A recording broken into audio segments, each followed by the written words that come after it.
Start করে দাও।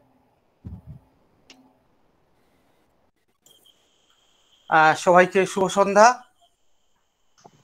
সাঁওতাল বিদ্রোহ সার্ধ শতবার্ষিকী মহাবিদ্যালয়ের কালচারাল কমিটির পক্ষ থেকে আমরা যে বিদ্যাসাগর স্মরণ অনুষ্ঠানের আয়োজন করেছিলাম তার দ্বিতীয় পর্ব আমাদের এখন দ্বিতীয় পর্ব শুরু হতে চলেছে এবং এই অনুষ্ঠানে উপস্থিত সবাইকে এই কমিটির পক্ষ থেকে শুভেচ্ছা এবং স্বাগত। এই দ্বিতীয় পর্বে বিদ্যাসাগর সম্পর্কে বলবেন ডক্টর জয়দীপ ঘোষ, যাদবপুর বিশ্ববিদ্যালয় বাংলা বিভাগের অধ্যাপক, এবং ডক্টর নির্মাল্য কুমার ঘোষ, গৌরমোহন শচীন মণ্ডল মহাবিদ্যালয়ের বাংলা বিভাগের অধ্যাপক। আমাদের কলেজের কালচারাল কমিটির পক্ষ থেকে এই দুই বক্তাকে আমাদের স্বাগত এবং শুভেচ্ছা জানাই। এই দ্বিতীয় পর্বের অনুষ্ঠানে শুরুর আগে মূল পর্বে যার আগে দুটি কথা আমি একটুখানি বলে দেব যে সমস্ত ছাত্রছাত্রী আছে তারা অনুষ্ঠানের মাঝখানে কোনো রকম ভাবে মানে কোনো কিছু বলার থাকলে তারা যেন চ্যাট বক্সে বলে এবং মাইক্রোফোনটা সবসময় যেন মিউট করে রাখে, না হলে অনুষ্ঠানটার কন্টিনিউটিতে একটু সমস্যা হয়। এই দ্বিতীয় পর্বে অনুষ্ঠানে স্বাগত ভাষণ দেওয়ার জন্য আমাদের কলেজের অধ্যক্ষ মহাশয় ডক্টর মন্টু কুমার দাস মহাশয়কে আমরা আহ্বান জানাচ্ছি। ওনার নানাবিধ কর্মব্যস্ততার মাধ্যমেও আমাদের বিভিন্ন সময় বিভিন্নভাবে উনি প্রাণিত করেন, উৎসাহিত করেন। স্যারকে আমরা আহ্বান জানাচ্ছি অনুষ্ঠানে স্বাগত ভাষণ দেওয়ার জন্য। অধ্যাপক উত্তম রায়কে ধন্যবাদ। শুভ সন্ধ্যা। আজকের এই মনোরম দিনে আমার এই মহাবিদ্যালয়ের কালচারাল কমিটি পণ্ডিত ঈশ্বরচন্দ্র বিদ্যাসাগরের যে 202তম জন্মদিবস উদযাপন করেছি। আমরা সকালে শুরু করেছি এবং এই উপলক্ষে আমরা আয়োজন করেছি স্মরণে বিদ্যাসাগর শীর্ষক একটি রাজ্যস্তরীয় আলোচনা সভা এবং এই সভার প্রারম্ভিক অনুষ্ঠানে আমার মহাবিদ্যালয়ের অধ্যাপক, অধ্যাপিকা, শিক্ষাকর্মী, ছাত্রছাত্রীদের অংশগ্রহণে প্রথম পর্ব সফল হয়েছে। দ্বিতীয় পর্বে আমরা আমাদের মধ্যে পেয়েছি ডক্টর জয়দীপ ঘোষ, অধ্যাপক, বাংলা বিভাগ, যাদবপুর বিশ্ববিদ্যালয়। আমি মহাবিদ্যালয়ের পক্ষ থেকে ওনাকে স্বাগত জানাই। আমরা অত্যন্ত গর্বিত যে এই রকম একজন মানুষ আমাদের এইরকম জঙ্গলমহলের একেবারে পিছিয়ে পড়া অঞ্চলে যে কলেজটি অবস্থিত, সেই কলেজের একটি বক্তৃতা সভায় বক্তব্য রাখার জন্য উনি আমাদের আমন্ত্রণে সাড়া দিয়েছেন। স্যারকে আমার তরফ থেকে, মহাবিদ্যালয়ের তরফ থেকে অসংখ্য ধন্যবাদ স্যার। আমরা চিরকৃতজ্ঞ আপনার কাছে, আমরা চিরঋণী হয়ে থাকব এবং আপনার মূল্যবান বক্তব্য আমাদের অধ্যাপক, অধ্যাপিকা, ছাত্রছাত্রী, শিক্ষাকর্মী সবাই মনোযোগ সহকারে শুনে আমরা কিছুটা নিশ্চয়ই অনুপ্রাণিত হতে পারবো এই আশা রাখি। আমরা আরেকজন মহাগুণী ব্যক্তিকে পেয়েছি আমাদের মধ্যে, ডক্টর নির্মাল্য কুমার ঘোষ, সহকারী অধ্যাপক, বাংলা বিভাগ এবং বিভাগীয় প্রধান, গৌরমোহন শচীন মণ্ডল মহাবিদ্যালয়। আমি মহাবিদ্যালয়ের তরফ থেকে ওনাকে স্বাগত জানাই এবং উনি ওনার এত কর্মব্যস্ততা সত্ত্বেও আমাদের মতো এরকম একটি কলেজের এই অনাড়ম্বর অনুষ্ঠানে আমাদের মধ্যে বক্তব্য রাখবেন, আমরা অনুপ্রাণিত হব এই বলে স্যারকে আমি অসংখ্য ধন্যবাদ। এবং আমরা খুব আশাবাদী যে এই অতিমারি নিশ্চয়ই একদিন শেষ হবে, এবং আমরা যদি কখনো সময় হয়, স্যারেদের যদি সুযোগ হয়, তাহলে আমরা যদি কলেজে আমাদের আসেন কখনো, তাহলে আরো বড় করে আমরা অনুষ্ঠান করব। আমাদের অনুষ্ঠানের মূল শ্রোতা কিন্তু ছাত্ররা। আমরা সব ছাত্রকে এখানে ডাকতে পারিনি, কিছু কিছু ছেলে মেয়েরা হয়তো ইউটিউবে জয়েন করবে, হ্যাঁ, কিন্তু একটা সরাসরি যে অনুষ্ঠান আর ভার্চুয়াল মোডে অনুষ্ঠানের কিছুটা পার্থক্য হয়, কিন্তু তাহলেও আমরা আধুনিক যে সমস্ত ব্যবস্থা তাকে মোটামুটি রপ্ত করতে পেরেছি। আমরা চেষ্টা করব আগামী দিনে আরো ভালোভাবে এগুলোকে এগিয়ে নিয়ে যাওয়ার। তো আমি কলেজ সম্বন্ধে দু চারটে কথা বলি। এখানে যারা রয়েছেন তারা আমার ছাত্রছাত্রীরা, অধ্যাপক তারা সবাই জানেন, কিন্তু আমাদের মধ্যে যেহেতু দুজন অতিথি বক্তা রয়েছেন, তাদের উদ্দেশ্যে দু চারটে কথা বলি। যেই কলেজটি জঙ্গলমহলের একেবারে প্রত্যন্ত অঞ্চলে অবস্থিত, এবং যে সমস্ত ছাত্রছাত্রীরা পড়তে আসে তারা মোটামুটি ভাবে বেশিরভাগটাই ফার্স্ট জেনারেশন লার্নার, কিন্তু এইরকম একটি মহাবিদ্যালয়ে সমস্ত স্টেক হোল্ডারের ঐকান্তিক প্রচেষ্টায় মহাবিদ্যালয়টি 2016 সালের ন্যাক অ্যাক্রিডিটেশনে বি+ গ্রেডে উন্নীত হয়েছে, এবং আমরা সবাই চেষ্টা করছি আগামী দিনে এই কলেজটিকে কিভাবে এ গ্রেড, ন্যাকে এ গ্রেড আমরা পাই, তার চেষ্টা আমরা করব। তাই সারা বছর ধরে আমরা বিভিন্ন এইরকম প্রোগ্রামের মধ্যে থাকি, এবং সবটাই কিন্তু সমস্ত স্টেক হোল্ডারের সহযোগিতায় হচ্ছে। তো আমি আর আমার বক্তব্য দীর্ঘায়িত করব না। আমরা খুব অপেক্ষা করছি, আমাদের যে দুজন বক্তা রয়েছেন, জাতীয় স্তরের বক্তা রয়েছেন, তারা বলবেন, আমরা শুনবো। তবে দু চারটে কথা না বললেই নয়। আমি আমার কলেজের কালচারাল কমিটির কনভেনার সহ সমস্ত মেম্বারকে অসংখ্য ধন্যবাদ জানাই তাদের এই অনুষ্ঠানটি আয়োজন করার জন্য, এবং কলেজ পরিচালন সমিতির সভাপতি এবং অন্যান্য সদস্যবৃন্দ, এবং কলেজের অধ্যাপক, অধ্যাপিকা, শিক্ষাকর্মী সহ সমস্ত ছাত্রছাত্রীদের আমি আন্তরিক অভিনন্দন জানাই। পরিশেষে আমাদের দুজন বক্তাকে আমি আবার কলেজের তরফ থেকে স্বাগত, অভিনন্দন জানাই। এই বলে আমি আমার বক্তব্য শেষ করলাম। ধন্যবাদ।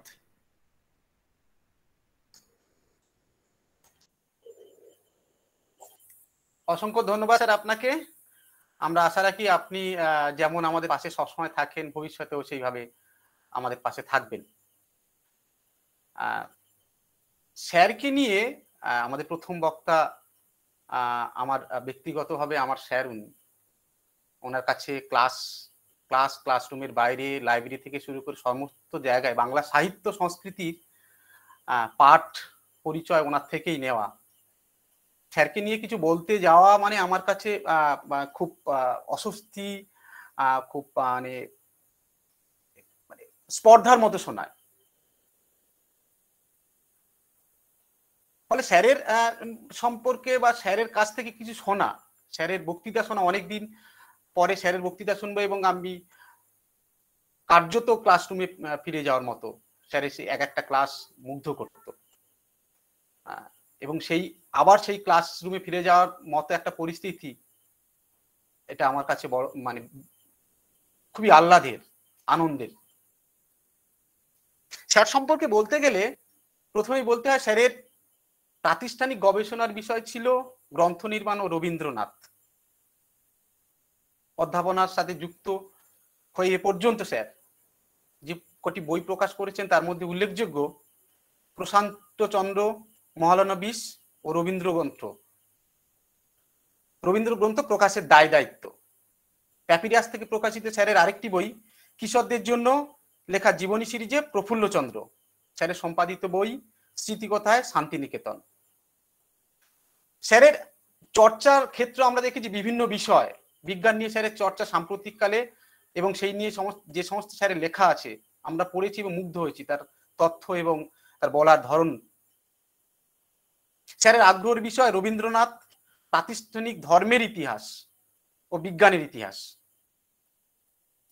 এবং আমরা বলে রাখি, স্যার সেটা কোনো জায়গায় সাধারণত উল্লেখ করেন না, স্যার একই সাথে বাংলা সাহিত্য সংস্কৃতি নিয়ে যেমন করে স্যারের প্রগাঢ় পাণ্ডিত্য আছে, আমরা প্রতি মুহূর্তে তার দ্বারা সমৃদ্ধ হই, সাথে সাথে তিনি কবিতা লিখতেও ভালোবাসেন, কবিতাও লেখেন। তো আমাদের কলেজের পক্ষ থেকে, কালচারাল কমিটির পক্ষ থেকে আমাদের কাছে মানে আমার ব্যক্তিগত স্তরে পরম পাওয়া এবং খুবই আহ্লাদের বিষয়, কার্যত ভালো লাগার বিষয় যে স্যারের বক্তব্য শুনবো আমরা নতুন করে বিদ্যাসাগরের সাহিত্য, সংস্কৃতি, তার সমাজ ভাবনা, এই সমস্ত কিছু নিয়ে নতুন করে জানবো, আমরা সমৃদ্ধ হব। স্যার যে বিষয় নিয়ে বলবেন, বিদ্যাসাগরের যুক্তিক্রম, আমরা স্যারকে এই বিষয় নিয়ে বলার জন্য অনুরোধ করছি। স্যার। হ্যাঁ, আমার কথা শোনা যাচ্ছে? হ্যাঁ স্যার, হ্যাঁ স্যার। আচ্ছা আচ্ছা, ধন্যবাদ। হ্যাঁ, উত্তম এইমাত্র আমার সম্বন্ধে যা যা ভালো কথা বলে গেল সেইগুলো আপনারা খুব একটা গ্রাহ্য করবেন না, কেননা ও আমার ছাত্র, ফলে ও সেই ছাত্র সুলভ যে আহ্লাদের সঙ্গে ও একটু রং চড়িয়ে বাড়িয়ে টাড়িয়ে বললো, কিন্তু ওগুলো ধরতে নেই, ওগুলো হচ্ছে ভালোবাসার প্রকাশ। তো আমি প্রথমেই সাঁওতাল বিদ্রোহ সার্ধ শতবার্ষিকী মহাবিদ্যালয় কর্তৃপক্ষকে আমার আন্তরিক শ্রদ্ধা জানাই। মাননীয় অধ্যক্ষ ডক্টর মন্টু কুমার দাস, তিনি আমাদের আমন্ত্রণ জানিয়েছেন।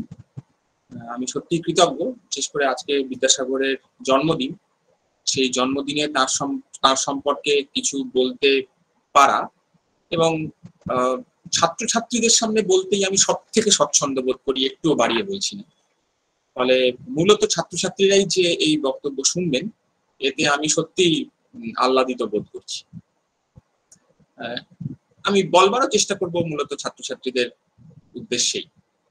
এখানে যারা অন্য সুধী মানুষজন আছেন, প্রাজ্ঞজন আছেন, তাদের সামনে বিদ্যাসাগর সম্পর্কে ভারী দু চারটে নতুন কথা বলা খুবই মুশকিল, ফলে আমি ছাত্রছাত্রীদের উদ্দেশ্য করেই বলবো। সকলকে আমার শ্রদ্ধা এবং শুভেচ্ছা জানাই, ছাত্রছাত্রীদের আমার ভালোবাসা জানাই। আজকে আমার যিনি সহবক্তা, আমার ভাতৃপ্রতিম অধ্যাপক নির্মাল্য কুমার ঘোষ, তারও বক্তব্য শোনার জন্য আমি অপেক্ষা করে আছি, সবসময় থাকি। ছাত্রছাত্রীদের বলছি যে তোমরা অপেক্ষা করে থেকো, সে অপেক্ষাটা খুবই মানে একেবারে ব্যর্থ হবে না। হ্যাঁ, সেটা আমি একেবারে নিশ্চিত করে বলতে পারি। নির্মাল্যর বক্তৃতা শোনা সবসময় একটা সুখকর অভিজ্ঞতা, এটা তোমাদের আগে ভাগে ফাঁস করে দিব। তো যাই হোক, আমি বলবো বিদ্যাসাগরের যুক্তিক্রম এই নিয়ে। বিদ্যাসাগর সম্পর্কে নানান কথা বলা যায়, কিন্তু আমি তোমাদের আসলে যেটা বলতে চাইবো সেটা হচ্ছে যে ওর যে লড়াইটা, সেটা বিধবা বিবাহের পক্ষে, বহু বিবাহের বিরুদ্ধে, এই যে সমস্ত লড়াইটা, সেই লড়াইটার যে একাডেমিক দিক আছে, তিনি তাই নিয়ে বই লিখছেন, তাই নিয়ে তিনি খোঁজাখুঁজি করছেন, বিভিন্ন শাস্ত্রগ্রন্থ খুঁজে খুঁজে দেখছেন। এই যে একাডেমিক দিকটা, এই একাডেমিক দিকটা সাধারণত একটু নিরস এবং বইগুলো বেশ কঠিন কঠিন ভাষায় লেখা, 200 বছর আগেকার বই, ফলে আমাদের সে ভাষা পড়তে একটু অসুবিধেই হয় 200 বছর পার করে সেই বাংলা ভাষা, ফলে সেই বইগুলো থেকে আমরা একটু দূরে দূরে থাকি। আমি তোমাদের এইটাই বলতে চাইবো যে ওই যে একাডেমিক লড়াইটা, তার একটা লড়াই ছিল সামাজিক লড়াই, সেটা একটা অসামান্য লড়াই, কিন্তু এই যে একাডেমিক লড়াইটা, ওই বইগুলোর ভিতর দিয়ে যে লড়াইটা তিনি লড়ছিলেন, জ্ঞান চর্চার যে লড়াইটা, সেই লড়াইটা এত অসামান্য এবং এত মানে মনোগ্রাহী, এবং তার মধ্যে দিয়ে একটা সত্যি সত্যি নতুন, অন্তত খানিক অচেনা বিদ্যাসাগরকে যেন টের পাওয়া যায়, সেটি আমি তোমাদের সামনে খানিক অল্প কথায় সহজ করে খুলে বলবার চেষ্টা করবো। আমি ছাত্রছাত্রীদের বলছি, বলাই বাহুল্য। কিন্তু এই বিদ্যাসাগরের এই যে লড়াইটা, এই লেখাপড়ার যে লড়াই, সেই লড়াইটাকে বুঝতে গেলে তোমাদেরকে খুব সংক্ষেপে রামমোহন থেকে একটুখানি শুরু করতে হবে।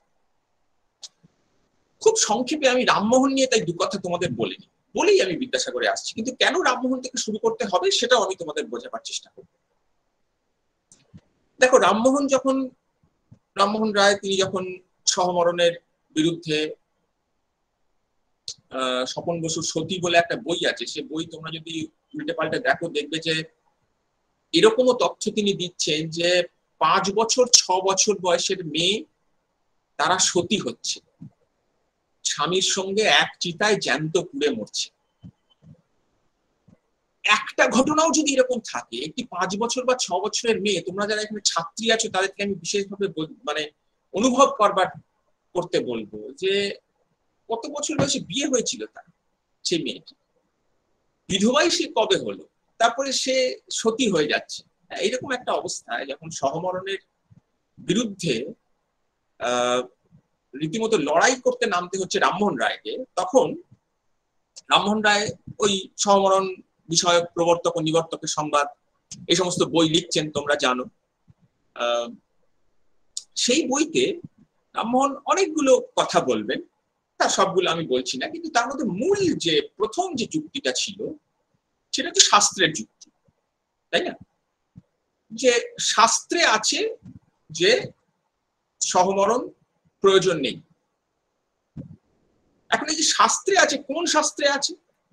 তোমরা যদি রামমোহনের বইটাই একটু দেখো, সহমরণের মানে পুস্তিকাটা আর কি, সহমরণ বিষয় প্রবর্তক ও নিবর্তকের সংবাদ, সেখানে দেখবে বইটা ইন্টারেস্টিং। ইনফ্যাক্ট রামমোহন, বিদ্যাসাগর এদের সকলেরই বইয়ের একটা চেনা ছক হচ্ছে যে এদের যে প্রতিপক্ষ, এদের উল্টো দিকে যারা দাঁড়িয়ে আছেন, তাদের মতটাকে শ্রদ্ধা সহকারে এবং অনেকখানি জায়গা দিয়ে প্রথমে গোড়ায় বলেন, সেই মতটাকে বলে তারপর সেই মতটাকে খণ্ডন করতে করতে এগোন। এটা একটা খুব শিক্ষণীয় ব্যাপার। কিন্তু প্রতিপক্ষকে কেবলই অশ্রদ্ধা দিয়ে নয়, প্রতিপক্ষকে শ্রদ্ধা দিয়ে সামনে রেখেই তাকে খণ্ডন করে যেতা, এইটা একটা খুব গুরুত্বপূর্ণ। বস্তুত প্রবর্তক ও নিবর্তকের সংবাদ, এই প্রবর্তক হচ্ছে যে সহমরণ প্রবর্তনা করতে চায়, নিবর্তক হচ্ছে রামমোহন রায় নিজে, যিনি সহমরণকে নিবৃত্ত করতে চান। ফলে এই যে দুয়ের লড়াই, এই লড়াইটা এই বইয়ের মধ্যে আছে। তো যাই হোক, তো সেই বইটা পুস্তিকাটা খুললে দেখবে যে সেখানে প্রবর্তক, রামমোহনের বিরুদ্ধে যারা, রামমোহনই তার হয়ে লিখছেন, তারা কিন্তু প্রচুর শাস্ত্রের কোটেশন দিয়ে তারা জানাচ্ছেন যে কেন সহমরণ জরুরি, কেন স্বামীর সঙ্গে সমন্বিত হওয়াটা উচিত, এইটা তারা বিস্তারিত ভাবে জানাচ্ছেন। হ্যাঁ, যেমন ধরো অঙ্গিরা সংহিতা, বশিষ্ঠ সংহিতা ইত্যাদি নানান সংহিতা থেকে ওই প্রবর্তক, আসলে রামমোহন প্রবর্তকের বিকল্পে রামমোহনই কোট করে করে জানাচ্ছেন, উদ্ধৃতি দিয়ে দিয়ে জানাচ্ছেন যে কেন সহমরণ জরুরি। যেমন ধরো অঙ্গিরা সংহিতায় লেখা আছে এরকম এরকম সব মজার কথা, সে সমস্ত সেকালের এই সমস্ত সংহিতা বা বুক অফ ল যাকে বলে, তার কার্যত এই বইগুলো আইনের বই সেকালে, যেগুলো ধর্মশাস্ত্র নামে চলতো।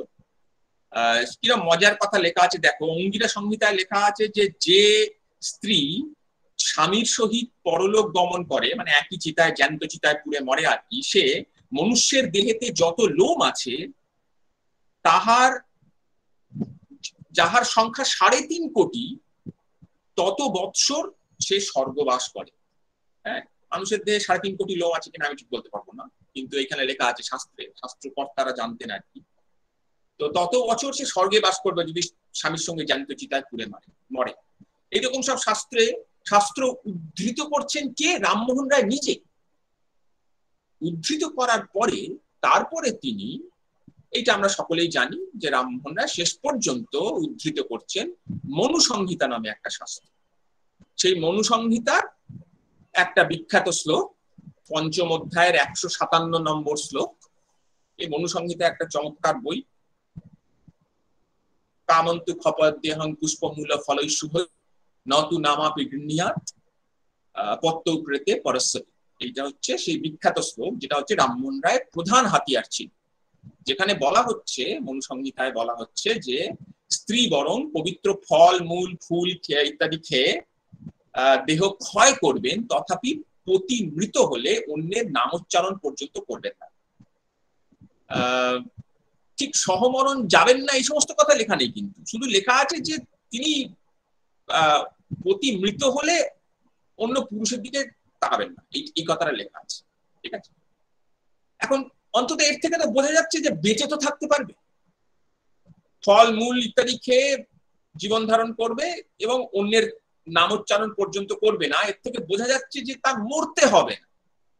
ঠিক আছে, ফলে এইটাই হচ্ছে রামমোহনের প্রধান হাতিয়ার ছিল, এই 5 নম্বর অধ্যায়ে 157 নম্বর শ্লোক মনুসংহিতা।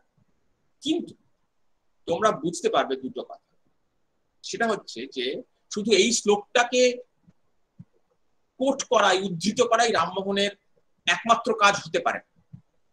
রামমোহনকে এরপর বিস্তারিত বলতে হয়েছে, তাকে এইটাই হচ্ছে বস্তুত তার ওই সহমরণ বিষয়ক প্রবর্তক ও নিবর্তকের সংবাদের যে প্রথম পুস্তক, তার একটা মূল ভর হচ্ছে এই কথাটা যে অন্যান্য শাস্ত্রে যতই সহমরণের পক্ষে লেখা থাক না কেন, অঙ্গিরা, বশিষ্ঠ ইত্যাদি যত শাস্ত্র আছে সেখানে যতই সহমরণের পক্ষে লেখা থাক না কেন, কিন্তু সেগুলো ধর্তব্য নয়। এই কারণে ধর্তব্য নয় যে মনু সংহিতাই হচ্ছে শ্রেষ্ঠ শাস্ত্র, এইটা তাকে এস্টাবলিশ করতে হয়েছে। এইটা কিন্তু খুব গুরুত্বপূর্ণ। শুধু মনু সংহিতার এই শ্লোকটা উদ্ধৃত করলেই তো চলবে না, তাকে বলতে হবে যে মনু সংহিতাই আলটিমেট শাস্ত্র, তবে না মনু সংহিতা মানব। ফলে রামমোহনের মূল যুক্তি ছিল কিন্তু এইটা যে মনু সংহিতাই হচ্ছে আলটিমেট শাস্ত্র। সেই জন্যই যেহেতু মনু সংহিতায় লেখা আছে যে স্ত্রী শরীর ক্ষয় করবেন, ফলমূল ইত্যাদি খাবেন, কিন্তু পতি মারা গেলে অন্যের নামোচ্চারণ করবেন না, এটা যেহেতু মনুসংহিতায় লেখা আছে, অতএব বাবা, এবং মনুসংহিতাই যেহেতু শাস্ত্রগুলোর মধ্যে আলটিমেট শাস্ত্র, অতএব এই বাচ্চা বাচ্চা মেয়েগুলোর স্বামী মারা গেলেই জ্যান্ত চিতায় পুড়ে মরার কোনো দরকার নেই। এটাই ছিল রামমোহন রায়ের মূল আর্গুমেন্ট। এখন মুশকিল কি জানো তো? মুশকিল হচ্ছে যে এই যে ধরো শ্লোকটা 5/157 রামমোহন রায়ের উদ্ধৃত করা রামমোহন রায়ের অস্ত্র, হ্যাঁ, এই শ্লোকটা রামমোহন রায় উদ্ধৃত করেন, কিন্তু রামমোহন রায় কি জানতেন না? তিনি প্রবল শাস্ত্রবিদ, তিনি আমাদের থেকে অনেক ভালো জানতেন যে এই শ্লোকটারই, আমি আর অন্য অধ্যায়ে যাচ্ছি না, আমি কুখ্যাত নবম অধ্যায়, হ্যাঁ, অষ্টম অধ্যায়, এই সমস্ত অধ্যায়ে যাচ্ছি না। এই যে 5 নম্বর অধ্যায়, সেই 5 নম্বর অধ্যায়ের 157 থেকে 10 বাদ দিলে 147 নম্বর শ্লোক ধরো, যেখানে লেখা আছে 147 নম্বর শ্লোক পঞ্চম অধ্যায়ের মনুসংহিতায় লেখা আছে, বাড়িতেও বালক, বালিকা, যুবতী, বৃদ্ধা, নারী স্বাধীনভাবে থাকতে পারবেন না। এটা 147-এ লেখা আছে। 148-এ লেখা আছে, বাল্যকালে পিতার, যৌবনে পতির এবং পতি মৃত হলে পুত্রদের অধীনে স্ত্রীলোক থাকবেন, স্ত্রীলোক স্বাধীনভাবে থাকার যোগ্যই নয়। এটা লেখা আছে ওই অধ্যায়েরই 148 নম্বর শ্লোক।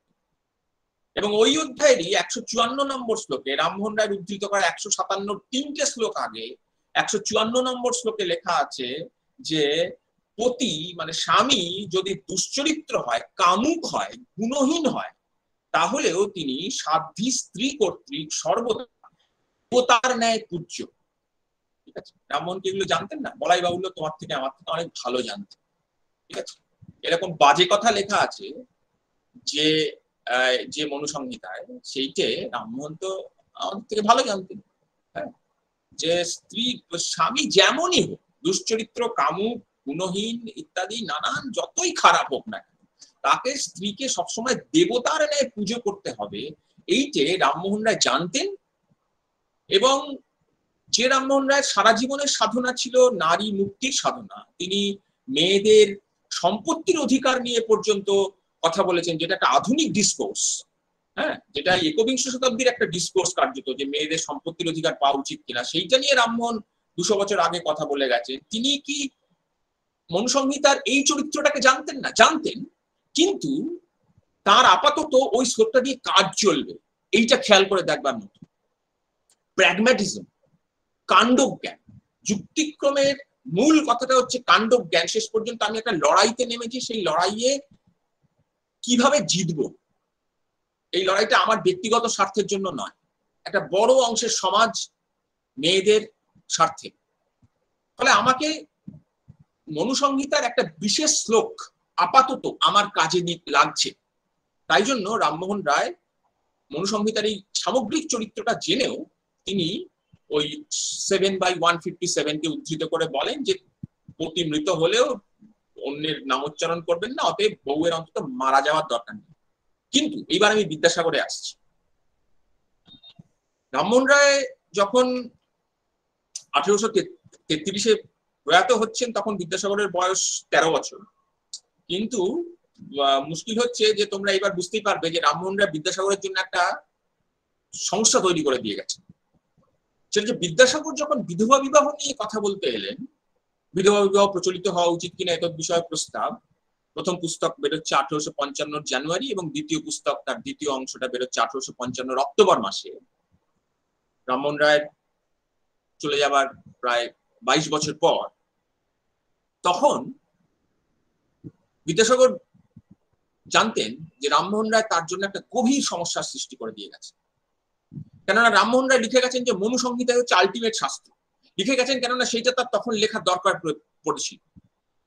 কিন্তু তোমরা বুঝতেই পারবে যে মনু সংহিতা আলটিমেট শাস্ত্র হিসেবে প্রতিষ্ঠিত হয়ে গেছে এরকম একটা সমাজে বিদ্যাসাগরের কাজটা কঠিন এই কারণে যে মনু সংহিতায় বিধবাদের বিয়ে দেওয়ার পক্ষে এক লাইনও লেখা থাকা সম্ভব নয়। ভেবে দেখো, রামমোহন রায়ের উদ্ধৃত যে শ্লোকটা সেটাতেই তো বলা আছে যে বরং সে ফলমূল খেয়ে দেহ ক্ষয় করবে তথাপি পতি মৃত হলে অন্য অন্য পুরুষের নাম উচ্চারণ করবে না। এইটা যে মনুসংহিতায় লেখা আছে সেই মনুসংহিতা তার পুনর্বিবাহের পক্ষে কথা বলবে, এটা তার হতে পারে না। ফলে এবার তোমরা বুঝতে পারবে যে বিদ্যাসাগরের প্রধানতম প্রতিপক্ষ এইখানে এই মুহূর্তে দাঁড়িয়ে এই 1855-তে প্রধানতম প্রতিপক্ষের নাম রামমোহন রায়। প্রধানতম প্রতিপক্ষের নাম আসলে মনুসংহিতা, ঠিক রামমোহন রায় নয়, মনুসংহিতা। কারণ মনুসংহিতা বিধবাদের বিয়ে দেওয়ার একটা বিরোধী টেক্সট। এখন এই কারণে তোমরা যদি দেখো যে এই যে লড়াইটা, একে তো তার চারপাশে যে সমস্ত পণ্ডিতেরা অন্য যারা আছেন তাদের সঙ্গে তার সঙ্গে সঙ্গে লড়তে হচ্ছে মনুসংহিতার সঙ্গে এবং মনুসংহিতার আড়ালে দাঁড়িয়ে থাকা রামমোহন রায়ের সঙ্গে। ফলে তোমরা যদি দেখো যে এই লড়াইটা যখন বিদ্যাসাগর শুরু করছেন, আমি লড়াই বলতে আমি একাডেমিক লড়াইটার কথা বলছি, গোড়াতেই যেমন বললাম, বিদ্যাসাগর যখন শুরু করছেন তখন বিদ্যাসাগরের আমি দু একটা স্মৃতি কথা তোমাদের পড়ে শোনাচ্ছি। আমি পড়ে শোনাচ্ছি তোমাদের যে বিদ্যাসাগর কিভাবে খুঁজছেন, কিভাবে টেক্সট গুলো শাস্ত্রগুলো খুঁজছেন, তার একটা দুটো জায়গা আমি তোমাদের পড়ে শোনাচ্ছি। শিবনাথ শাস্ত্রী তোমরা জানো, তিনি 19 শতকের এক বিখ্যাত লেখক এবং বুদ্ধিজীবী। তিনি লিখছেন যে তিনি বিদ্যাসাগর সম্পর্কে লিখছেন যে তিনি রাত্রে ঘুমাইতে পারিতেন না। তিনি দিন দিন এই চিন্তায় এত দূর নিমগ্ন হইলেন যে আহার নিদ্রা ভুলিয়া গেলেন। সে সময় তাহার পরিশ্রম যাহারা দেখিয়াছেন তাহাদের মুখে শুনিতে পাই যে তিনি সংস্কৃত কলেজের পুস্তকালয়তে বাসা করিয়া ফেলিয়াছিলেন। কি প্রাতে, কি মধ্যাহ্নে, কি রাত্রে যখন যাও দেখিবে বিদ্যাসাগর মহাশয় পুস্তক রাশির মধ্যে নিমগ্ন, মনোযোগ সহকারে কেবল বিবিধ শাস্ত্র পাঠ করিতেছেন ও গভীর রূপে শাস্ত্রের বিচারে নিযুক্ত রহিয়াছেন। একবার এক মুষ্টি অন্ন মুখে দিবার জন্য বাহিরে যাইতেন, তদ্ভিন্ন সমুদয় সময় শাস্ত্র পাঠে যাপন করিতেন। আমি এখানে তোমরা যারা ছাত্রী আছো বিশেষ করে এগেইন তাদেরকে আমি একটু মানে ভেবে দেখবার চেষ্টা করতে বলবো যে একজন মানুষ ভেবে দেখো কি তার দায় পড়েছে। হ্যাঁ, ঘরের খেয়ে বোনের মোষ তাড়ানো নয়। তিনি আহার নিদ্রা ভুলিয়া গেলেন। সত্যি তিনি সারা দিন কি প্রাতে, কি মধ্যাহ্নে, কি রাত্রে যখন যাও দেখবে যে তিনি বইয়ের পাতা উল্টে যাচ্ছে। কি আছে, তার কোনো ব্যক্তিগত স্বার্থ নেই, তার কোনো পিএইচডি হবে না, তার প্রমোশন হবে না।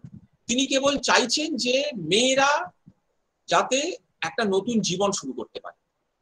6 বছর, 7 বছর, 8 বছর, 9 বছর, 10 বছর বয়সে একটি মেয়ে বিধবা হয়ে গেছে, তার একটা নতুন জীবন শুরু করার অধিকারটুকু দিতে হবে।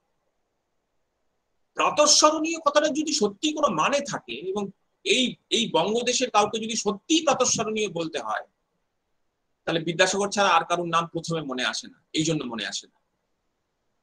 চণ্ডীচরণ বন্দ্যোপাধ্যায় তার একটা লেখা থেকে আমি তোমাদের পড়ছি, ওই সময়কার কথাটা আমি তোমাদের একটু পড়ে শোনাচ্ছি। চণ্ডীচরণ বন্দ্যোপাধ্যায় বলছেন, শুনিয়াছি এই সময় তিনি দ্বীপ্রহরে কেবল একবার বন্ধুবর রাজকৃষ্ণ বাবুর গৃহে আহার করিতে যাইতেন।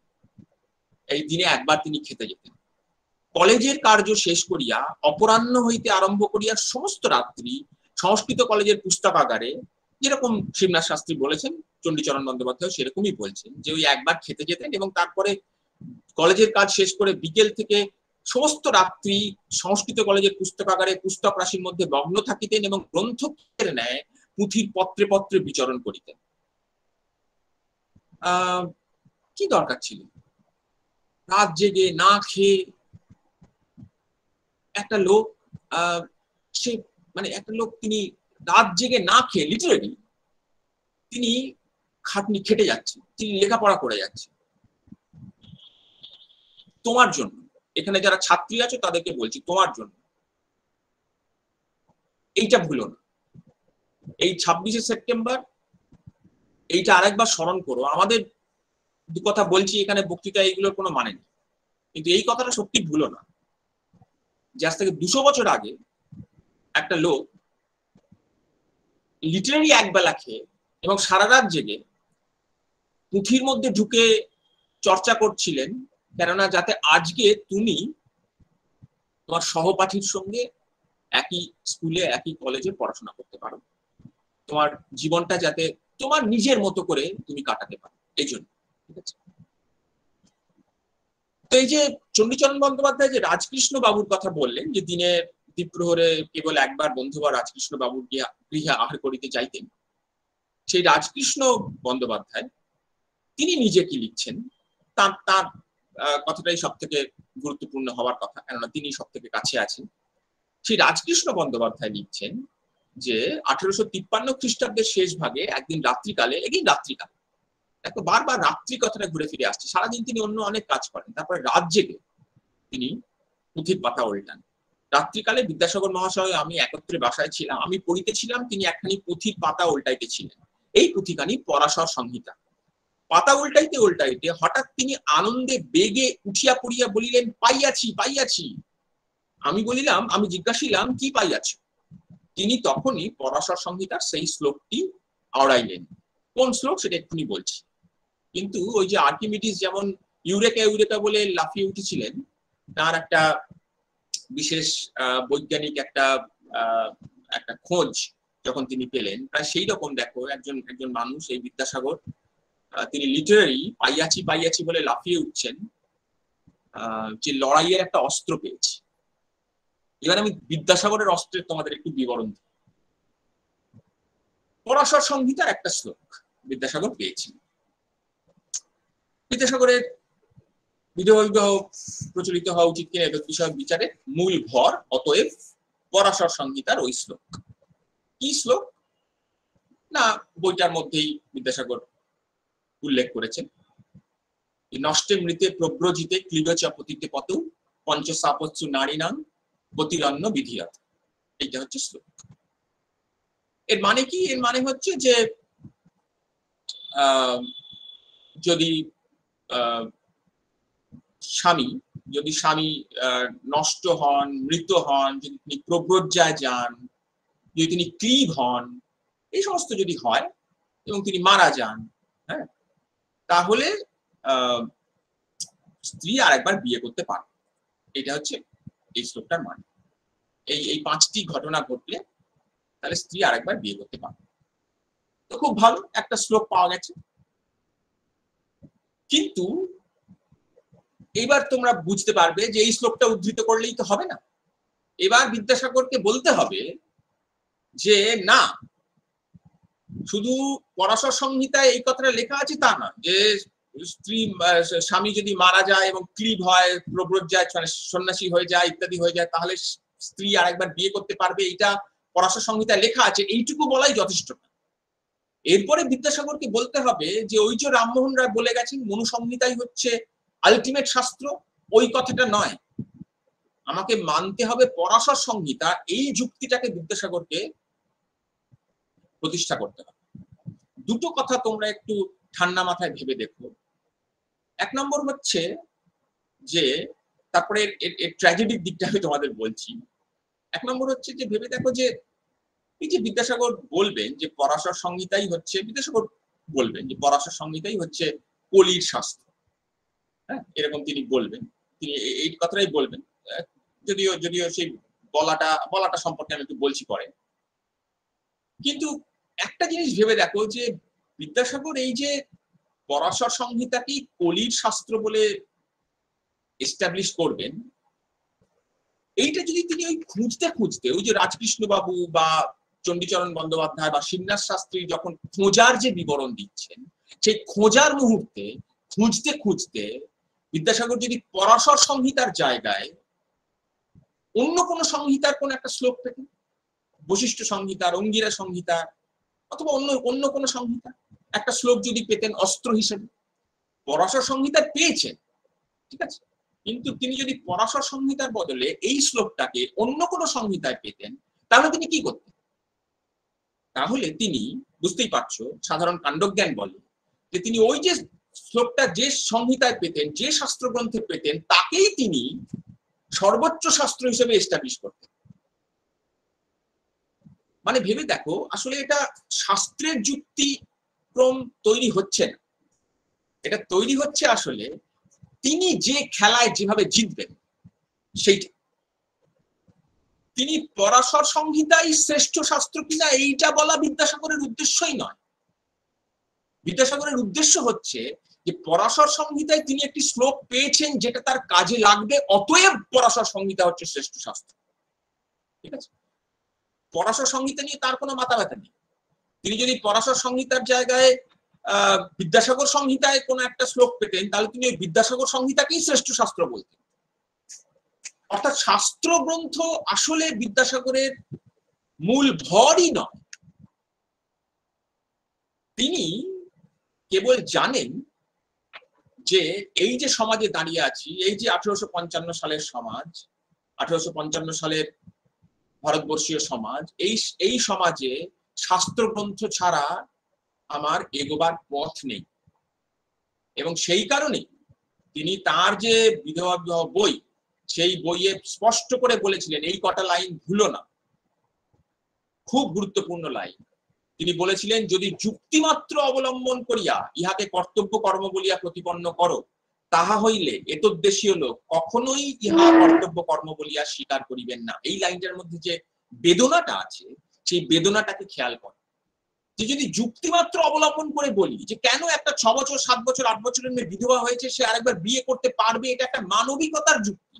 সেই মেয়েটার একটা সারা জীবনের বাঁচার অধিকার আছে। যদি একটা পুরুষ বিয়ে করতে পারে, তাহলে একটা মেয়ে কেন পারবে না?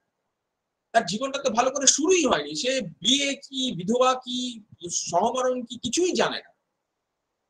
সে তার জীবনটা আরেকবার নতুন করে শুরু করুক, এইটা একটা সাধারণ মানবিক যুক্তি, এবং এইটাই প্রধানতম যুক্তি।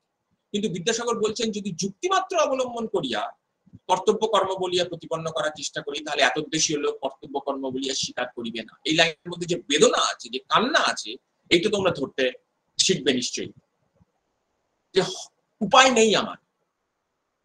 দিয়ে তারপর বলছেন, যদি শাস্ত্রে কর্তব্য কর্ম বলিয়া প্রতিপন্ন করা থাকে, তবেই তাহারা, মানে লোকজন, যদি শাস্ত্রে কর্তব্য কর্ম বলিয়া প্রতিপন্ন করা থাকে, তবেই তাহারা কর্তব্য কর্ম বলিয়া স্বীকার করিতে ও তদনুসারে চলিতে পারেন। অতএব এই দেশে যেহেতু শাস্ত্রই সর্বপ্রধান প্রমাণ, অতএব আসুন আমরা শাস্ত্র নিয়েই দু কথা বলি।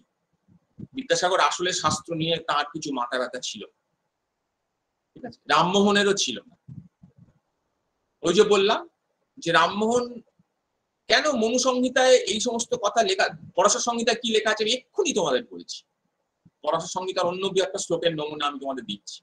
কিন্তু যে মনুসংহিতায় লেখা আছে যে স্বামী দুশ্চরিত্র কামুক গুণহীন হলেও তিনি সর্বদাই দেবতার ন্যায় পূজ্য, সেই শ্লোকেরই পরে তিনটে পরের শ্লোক ব্রাহ্মণরা ব্যবহার করেন। কেন? কেননা এটা তার অস্ত্র, কিছু নিরুপায়, তার উপায় না।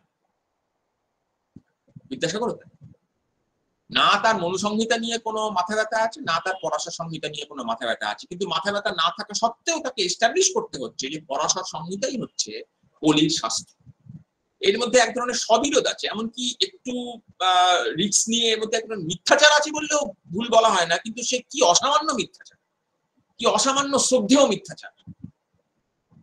হ্যাঁ, যে এই মানে জাতির কৃতজ্ঞতা মানে বাঙালি জাতি হিসেবে আমাদের যুগ যুগ কৃতজ্ঞ হয়ে থাকা উচিত এই সমস্ত মানুষের কাছে। এই জন্য কিন্তু এই যে পরাশর সংহিতা, যেটা বিদ্যাসাগরের প্রধান অস্ত্র, ঠিক আছে, সেটার সম্পর্কে আমি তোমাদের দু কথা বলছি। এবার একটা শ্লোক তো তোমরা শুনলে, যেটা বিদ্যাসাগর উদ্ধৃত করেছে, নষ্টে মৃতে প্রব্রজিতে ইত্যাদি। মুশকিল হচ্ছে যে আমার সময় বোধহয় প্রায় শেষই হয়ে এলো, আমি আর 5-7 মিনিটের মধ্যে আমি চেষ্টা করছি শেষ করার।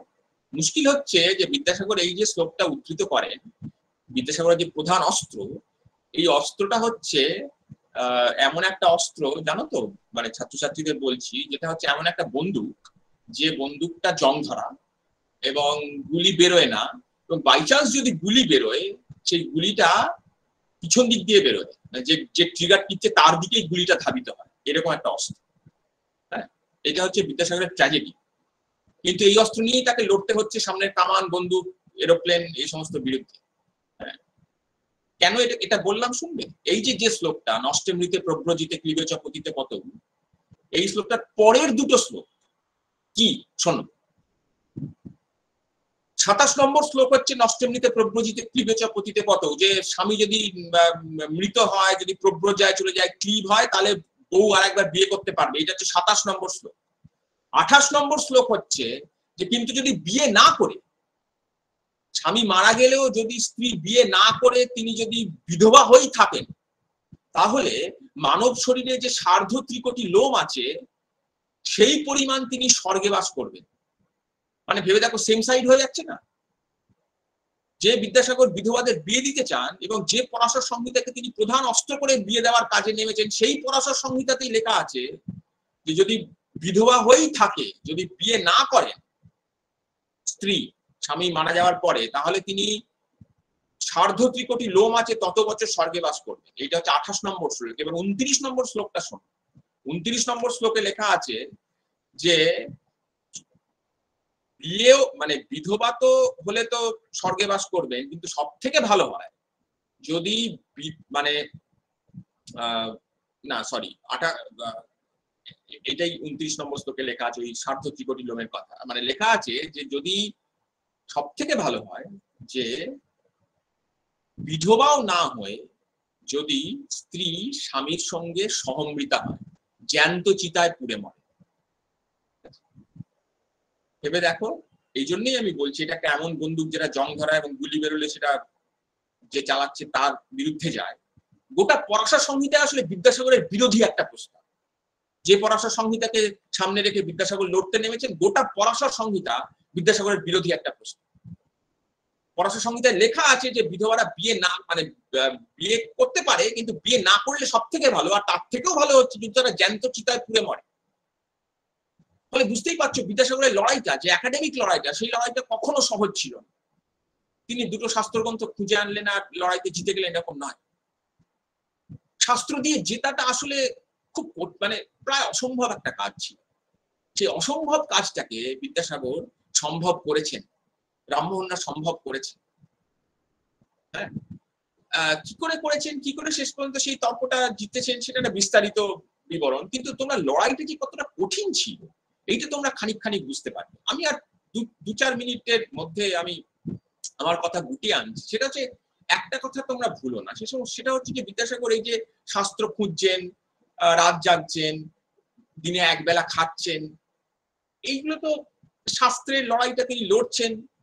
এবং তিনি এইটা জেনে লড়ছেন যে শাস্ত্রগুলো দিয়ে তারা আসলে লড়াইটা লড়ছেন, সেই শাস্ত্রগুলো আসলে তাদের যে নারী স্বাধীনতার যে ধারণা, সেই নারী স্বাধীনতার ধারণার একটা বিরোধী প্রস্তাব, এটা জেনেও তারা লড়াইতে নামছেন নিরুপায় হয়ে।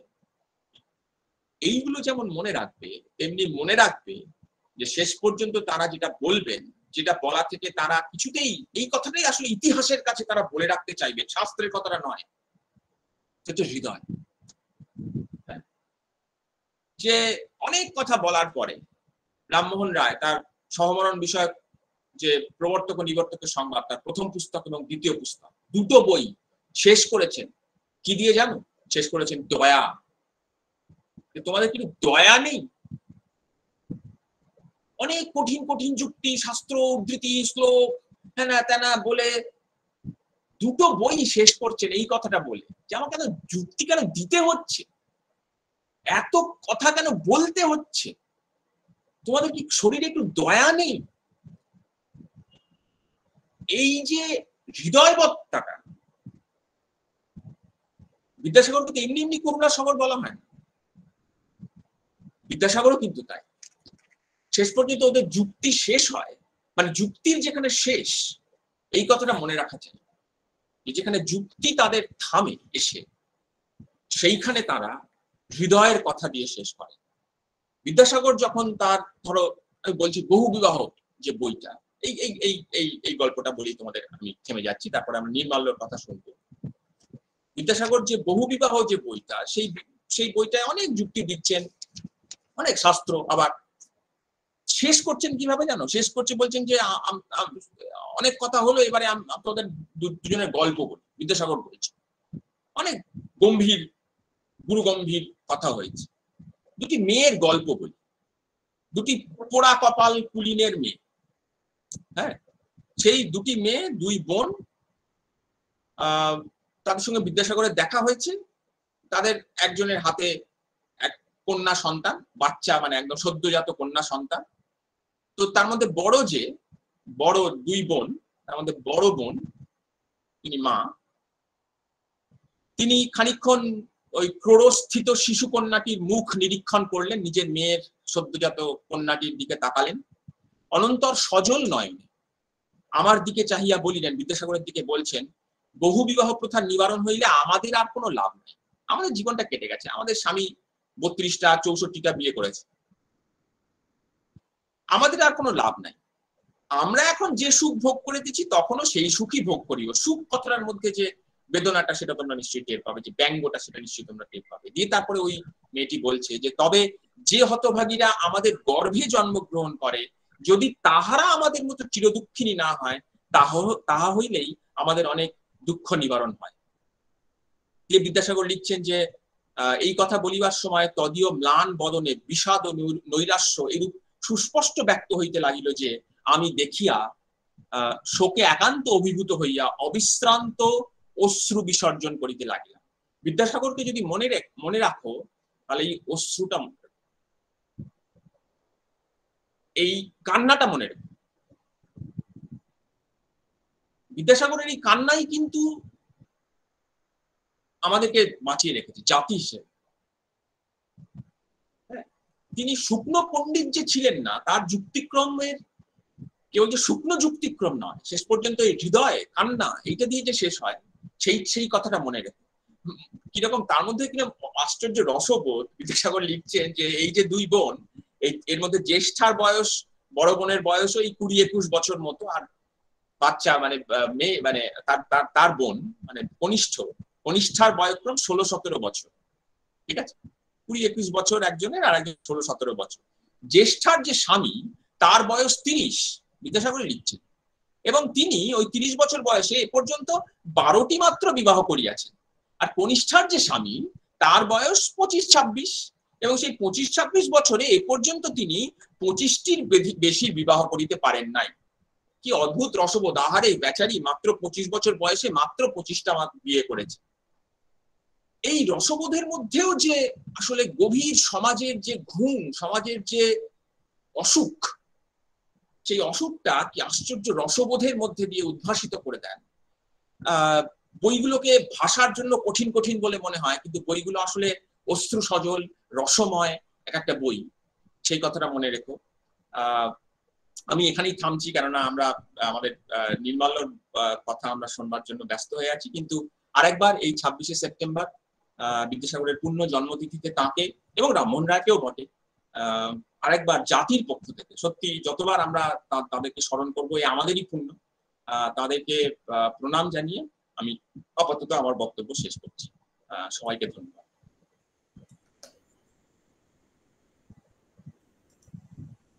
ধন্যবাদ স্যার। এত একটা জটিল বিষয়কে আপনি এত সহজ করে আমাদের সামনে বললেন, আমরা একরাশ মুগ্ধতা নিয়ে শুনছিলাম। আপনাকে আবার একবার প্রণাম এবং শ্রদ্ধা। আমরা এই প্রসঙ্গে বলে রাখি, আমরা প্রশ্ন উত্তর পর্বে যাব। দ্বিতীয় আমাদের যে বক্তা আছেন ডক্টর নির্মল কুমার ঘোষের বলার পরেই আমরা শেষে প্রশ্ন উত্তর পর্বে যাব। স্যারের সম্পর্কে বলতে গিয়ে বলেছি যে আমি ক্লাসরুম থেকে শুরু করে লাইব্রেরি সমস্ত জায়গায় স্যারের থেকে ব্যক্তিগত স্তরে বাংলা সাহিত্য সংস্কৃতির পাঠ নেওয়ার বিষয়টা বলেছি, কিন্তু সেখানে একটা ভয় ছিল, সামান্য ভয় থাকে, স্যার ওই পণ্ডিত মানুষ। কিন্তু আমি দ্বিতীয় যে বক্তার কথা এখন বলবো, নির্মাল্য দা, আমাদের সর্বত্র হাঁটতে হাঁটতে থেকে শুরু করে কলেজ ইউনিভার্সিটি ক্যান্টিনে বাংলা সাহিত্য সংস্কৃতি যে কিভাবে পাঠ করতে হয় এবং নির্মাল্যদার জ্ঞান প্রগাঢ়তা দেখে আমরা সত্যি বিস্মিত হয়ে যাই এবং আমরা নির্মাল্যদার বক্তব্য, নির্মাল্যদার লেখার গুণমুগ্ধ একদম ভক্ত আমরা। নির্মাল্যদার গৌরমোহন শচীন মন্ডল মহাবিদ্যালয়ের বাংলা বিভাগের সহকারী অধ্যাপক। নির্মাল্যদার উচ্চশিক্ষার গোটাটাই যাদবপুর বিশ্ববিদ্যালয়ে সম্পন্ন হয়েছে। 19 শতক নির্মাল্যদার প্রাতিষ্ঠানিক গবেষণার বিষয় বাংলা কিশোর সাহিত্য। নির্মাল্যদার প্রতিটা মুহূর্তে যাপনের সঙ্গী। 10 বছরের অধ্যাপনার জীবনে নির্মাল্যদার 2টি বই প্রকাশিত হয়েছে। এক ধানসিঁড়ি থেকে প্রকাশিত হয়েছে বাংলা সাহিত্যের ইতিহাস চর্চা রাজনীতি, আর ছোঁয়া থেকে প্রকাশিত বাংলা শিশু কিশোর সাহিত্যের পাঠের ভূমিকা। এছাড়া বাংলা নানা পত্র পত্রিকায় নির্মাল্যদার নানা সমৃদ্ধ লেখা আমরা প্রতি মুহূর্তে পড়ে থাকি, প্রকাশিত হয়েছে। সর্বভারতীয় হিন্দি পত্রিকা হংসের পাতায় নির্মাল্যদার লেখা প্রশংসিত এবং প্রকাশিত। সত্যজিৎ রায়ের ফেলুদাকে নিয়ে নির্মাল্যদার 3য় বই খুব শীঘ্রই প্রকাশ হবে।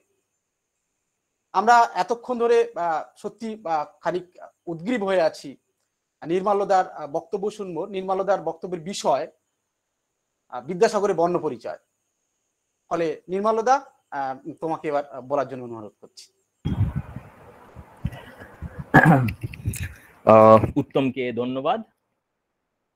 আজকে বিদ্যাসাগরের এই জন্মদিনে সাঁওতাল বিদ্রোহ সার্ধ শতবার্ষিকী মহাবিদ্যালয়ের পরিচালন কমিটি, মাননীয় অধ্যক্ষ মহাশয়, আমার যে সমস্ত সহকর্মী, সেই মহাবিদ্যালয়ের যে সমস্ত সহকর্মী, বন্ধু, অধ্যাপক, বয়োজ্যেষ্ঠ অধ্যাপকরা, কনিষ্ঠ অধ্যাপকরা যারা উপস্থিত রয়েছেন, এবং অবশ্যই আমার প্রিয় ছাত্রছাত্রী যারা এখানে আজকে উপস্থিত রয়েছে। আর সবচেয়ে বেশি তো এটা আমার কাছে সবসময় খুব খুব আনন্দের খবর যখনই শুনি যে জয়দীপদার কথা শুনতে পারবো, এবং সেটা যখন এরকম হয়ে দাঁড়ায় যে তিনি আমার সহবক্তা, তখন আনন্দটা 2 গুণ 4 গুণ হতে থাকে, বলাই বাহুল্য প্রত্যেকবারই। তাদের সকলকে শুভ সন্ধ্যা জানিয়ে আমি আমার আজকের বক্তব্য শুরু করছি।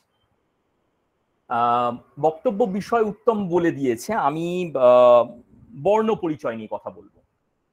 কেউ কেউ ভাবতেই পারেন যে বর্ণ পরিচয় নিয়ে আর বলবার আছে কি। সেই ছোট্টবেলায় একখানা গোলাপি মলাটের পাতলা পুচকে বই পড়েছিলাম, তার থেকে অ আ ক খ হাতমস্ত করেছিলাম, আর কি সব যেন বেশ ছোট ছোট বাক্য পড়তাম, খেলাধুলা, পড়া ইত্যাদি ইত্যাদি নিয়ে ব্যাস ওইখানেই শেষ হয়ে গেছে। একদিন বাদে আর খুব একটা বইটার অতটা মনে নেই। আর তাছাড়া যদি মনেও থাকে, ও তো বাচ্চাদের লেখাপড়া শিখবার বই, ও নিয়ে আবার কি কথা বলবেন আপনি, ও নিয়ে কথা বলবার আছে তাই বা কি?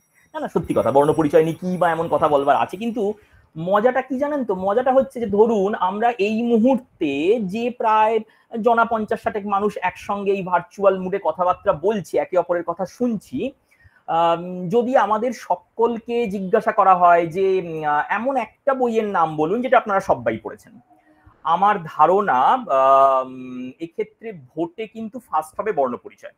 বলাই বাহুল্য, বর্ণ পরিচয় না হলে আর আমি আপনি এই প্ল্যাটফর্মে এক জায়গায় এসে মিলবো কেমন করে? মানে ওটা তো আমাদের একেবারে শিক্ষার বীজ, একদম দাঁড়িয়ে রয়েছে ওই জায়গাটা। বর্ণ পরিচয় পড়েই তো সবাই শুরু করেছে লেখাপড়া। এবং সবচেয়ে অদ্ভুত কি জানেন তো, যে জেনারেশন বাই জেনারেশন এটা চলছে। মানে আমার ঠাকুরদা, তিনি বেঁচে থাকলে আজকে তিনি বলতেন যে হ্যাঁ বাবা, আমিও বর্ণ পরিচয় পড়েছি। আমার বাবা বলেন তিনিও বর্ণ পরিচয় পড়েছেন, আমিও বর্ণ পরিচয় পড়ছি, আমার বাড়ির নেক্সট জেনারেশন তারাও। কি অদ্ভুত বই বলুন তো। যে বইটা লেখা হয়েছে 1855-56 সালে, 55 সালের প্রথম ভাগ বেরিয়েছিল, 56 সালে দ্বিতীয় ভাগ, গবেষকরা খুঁজে পেতে বার করে ফেলেছে। তার মানে হিসাব অনুযায়ী যে ভদ্রলোককে নিয়ে আমরা কথা বলছি তার আজকে বয়স 200 পেরিয়ে গেল, আর যে বইটা নিয়ে কথা বলছি তার বয়স পেরিয়ে গেল প্রায় 160-এর উপর, 165-64 হয়ে গেল। 165 বছরের পুরনো বই কোনোদিন বাজারে চলে মানে কলেজ স্ট্রিট মার্কেটে গেলে দেখবেন হরেক আকারের, হরেক রঙের, রং বেরঙের বিদ্যাসাগরের চিত্র বিচিত্র ছবি দিয়ে কত শত বর্ণ পরিচয় চারদিকে ছড়িয়ে পড়ে রয়েছে। সুতরাং এটা তো ঠিক যে বর্ণ পরিচয় বিক্রির মার্কেট তো চলে যায়নি, বর্ণ পরিচয় তো এখনো পড়া হচ্ছে। 150 বছর আগের বই পড়ে যাচ্ছি, 160 বছর আগের বই পড়ছি।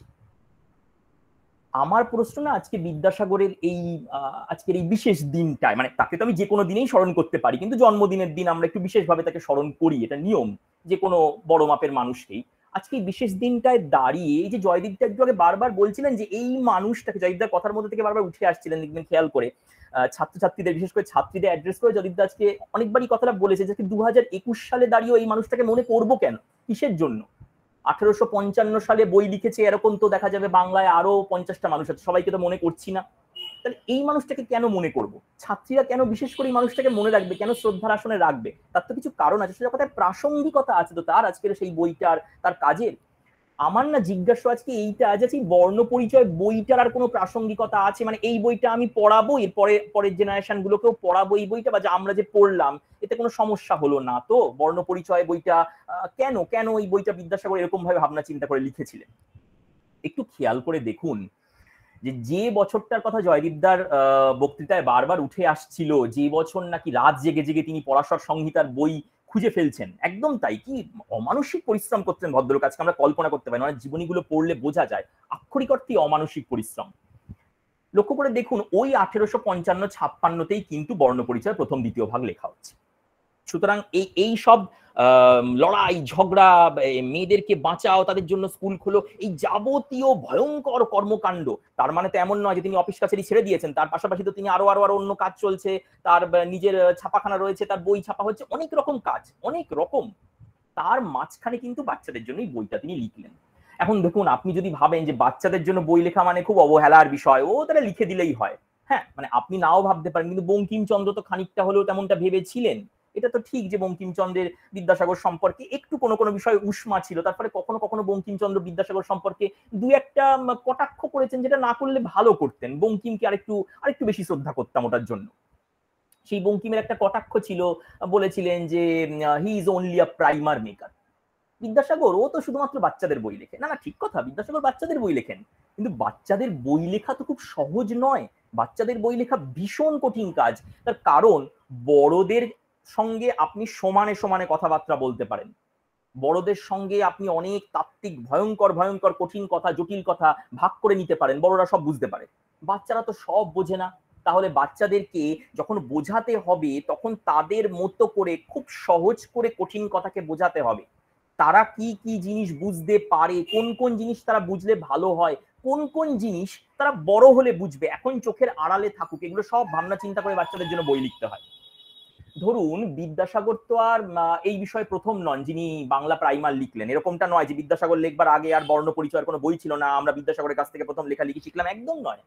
সবচেয়ে পুরনো বাংলা প্রাইমার নাকি 1816 সাল থেকে লেখা হচ্ছে। বাংলা প্রাইমার নিয়ে খুব ভালো গবেষণা হয়েছে, আশিস কাস্তগীর, আবির করের মতো গবেষকরা চমৎকার সমস্ত বইপত্র লিখে ফেলেছেন, সেই সমস্ত প্রাইমার খুঁজে এনে ছেপে দিয়েছেন।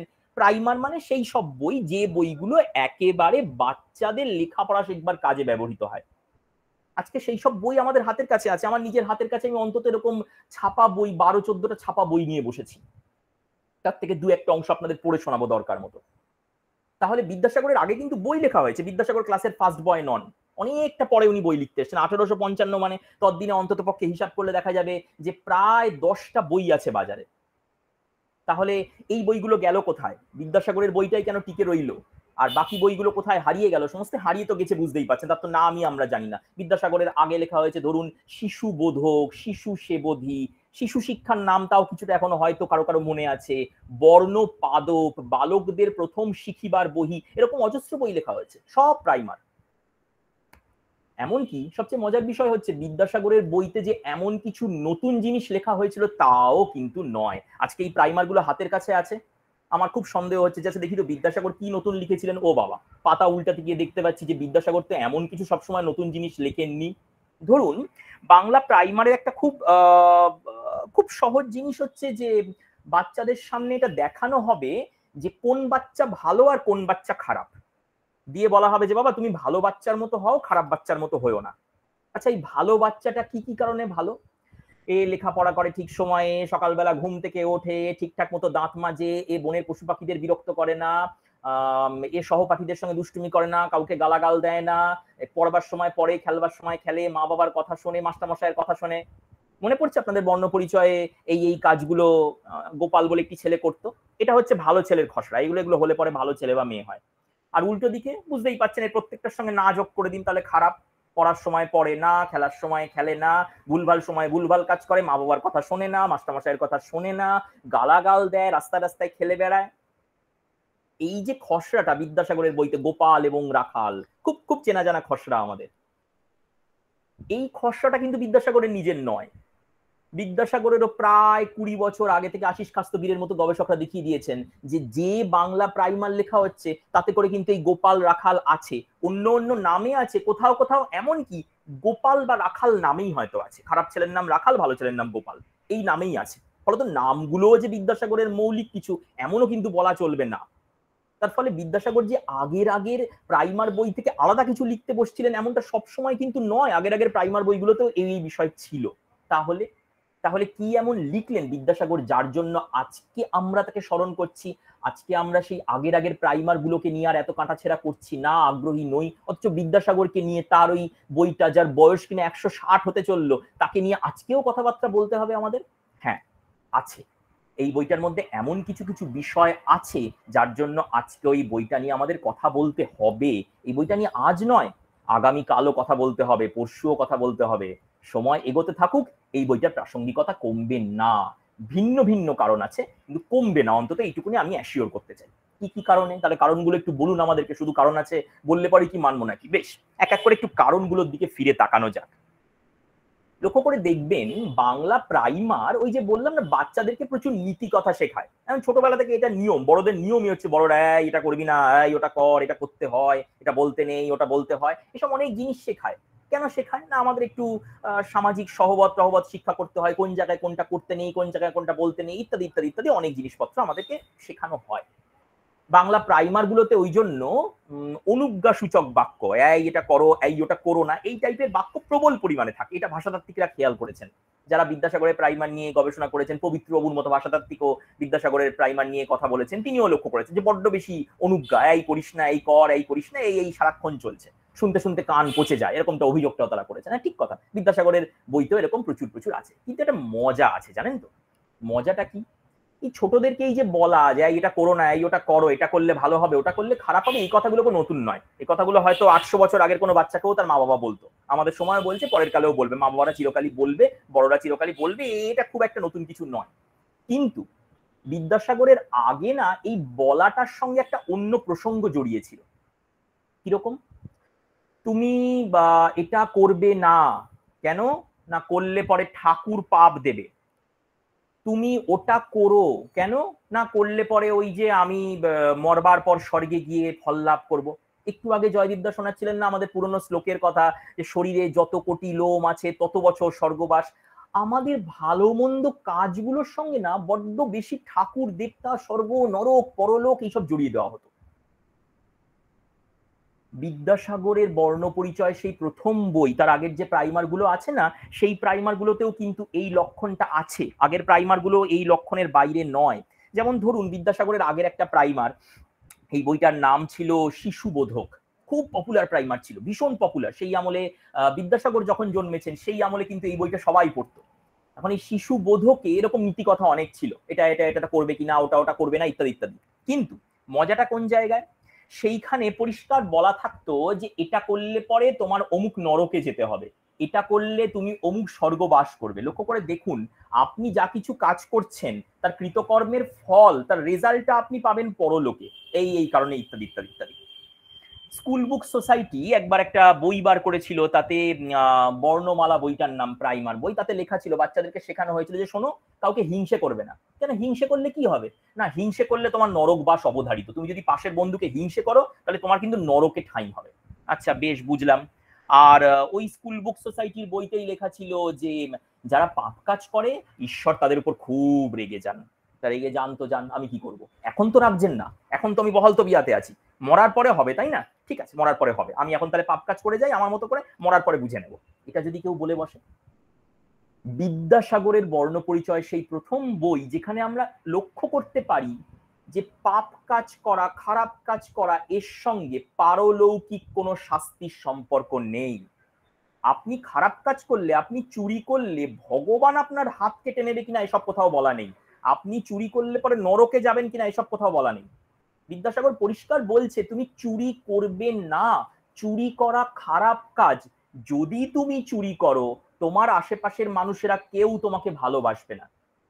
সোজা কথায় বিদ্যাসাগরের পুরো কনসেপ্টটা হচ্ছে একটি বাচ্চাকে তিনি শেখাচ্ছেন যে তুমি সামাজিক মঙ্গল সাধনের সঙ্গে, সামাজিক হিতবাদের সঙ্গে পরিচিত হও, কি করলে সমাজের ভালো হবে। একটু আগের বক্তৃতায় শেষের দিকে জয়দীপদা আমাদেরকে বোঝাচ্ছিলেন না যে বিদ্যাসাগর আসলে ভিতরে ভিতরে কিরকম সামাজিক, তিনি ওই শাস্ত্রের কাছে দ্বারস্থ হন বাধ্যত। শাস্ত্র তার কাছে খুব এসেনশিয়াল জিনিস নয়, তিনি আসলে সমাজের মঙ্গলের কথা ভাবছেন। একটা মেয়েকে কেন পুড়িয়ে মারা হবে, একটা মেয়েকে কেন আজীবন বিধবা থাকতে বাধ্য করা হবে, তিনি সামাজিক হিত সাধনের কথা ভাবছেন। তার মাথায় কিন্তু সত্যি কথা বলতে শাস্ত্র নেই, সে নরকে যাবে স্বর্গে যাবে এর জন্য সব কিচ্ছু মাথায় নেই। বাচ্চাদেরও শেখান না। বিদ্যাসাগর প্রথম প্রাইমার লেখেন, যে প্রাইমারটা পরিষ্কার বলে আরেকটু সামাজিক হতে শেখো, সমাজটাকে ভালোবাসতে শেখো, সমাজটা কি করলে ভালো হবে সেই দিকটা তুমি তাকাও। তুমি অন্যের সম্পত্তি চুরি করে নেবে, এতে ভগবান কি পাপ দেবে আমি জানি না, কিন্তু এতে করে তুমি সমাজের ক্ষতি করলে, সমাজের সামগ্রিক বিন্যাসটাকে তুমি হানি ঘটালে, এটা করবে না, এটা করতে পারো না, এটা অন্যায়। বিদ্যাসাগরের ন্যায় অন্যায়ের ধারণার সঙ্গে ঈশ্বর টিশ্বর যুক্ত নেই। ঈশ্বর টিশ্বর কি শাস্তি দেবে জানি না, আমি সামাজিক ভাবে তোমাকে হিত কথা শেখাচ্ছি। বিদ্যাসাগরের মাথার মধ্যে না সবসময় এই ব্যাপারটা ঘুরতে থাকে বলে, যেটা তার নিজের কাজের মধ্যে যেটা প্রতিফলিত হয়েছে, লক্ষ্য করে দেখবেন বিদ্যাসাগরের প্রাইমারও কিন্তু বাচ্চাদেরকে এটাই শেখায়। আর ঠিক এই জায়গা থেকেই বিদ্যাসাগরের বইটার দ্বিতীয় বৈশিষ্ট্যের দিকে আমি চোখ দিতে চাইবো। বিদ্যাসাগরের দ্বিতীয় বৈশিষ্ট্যের দিকে আমি একটু নজর দিতে চাইবো, একটুখানি চোখ বোলাতে চাইবো। কি সেই বৈশিষ্ট্য? সে বৈশিষ্ট্য অলরেডি আমি বলে দিয়েছি।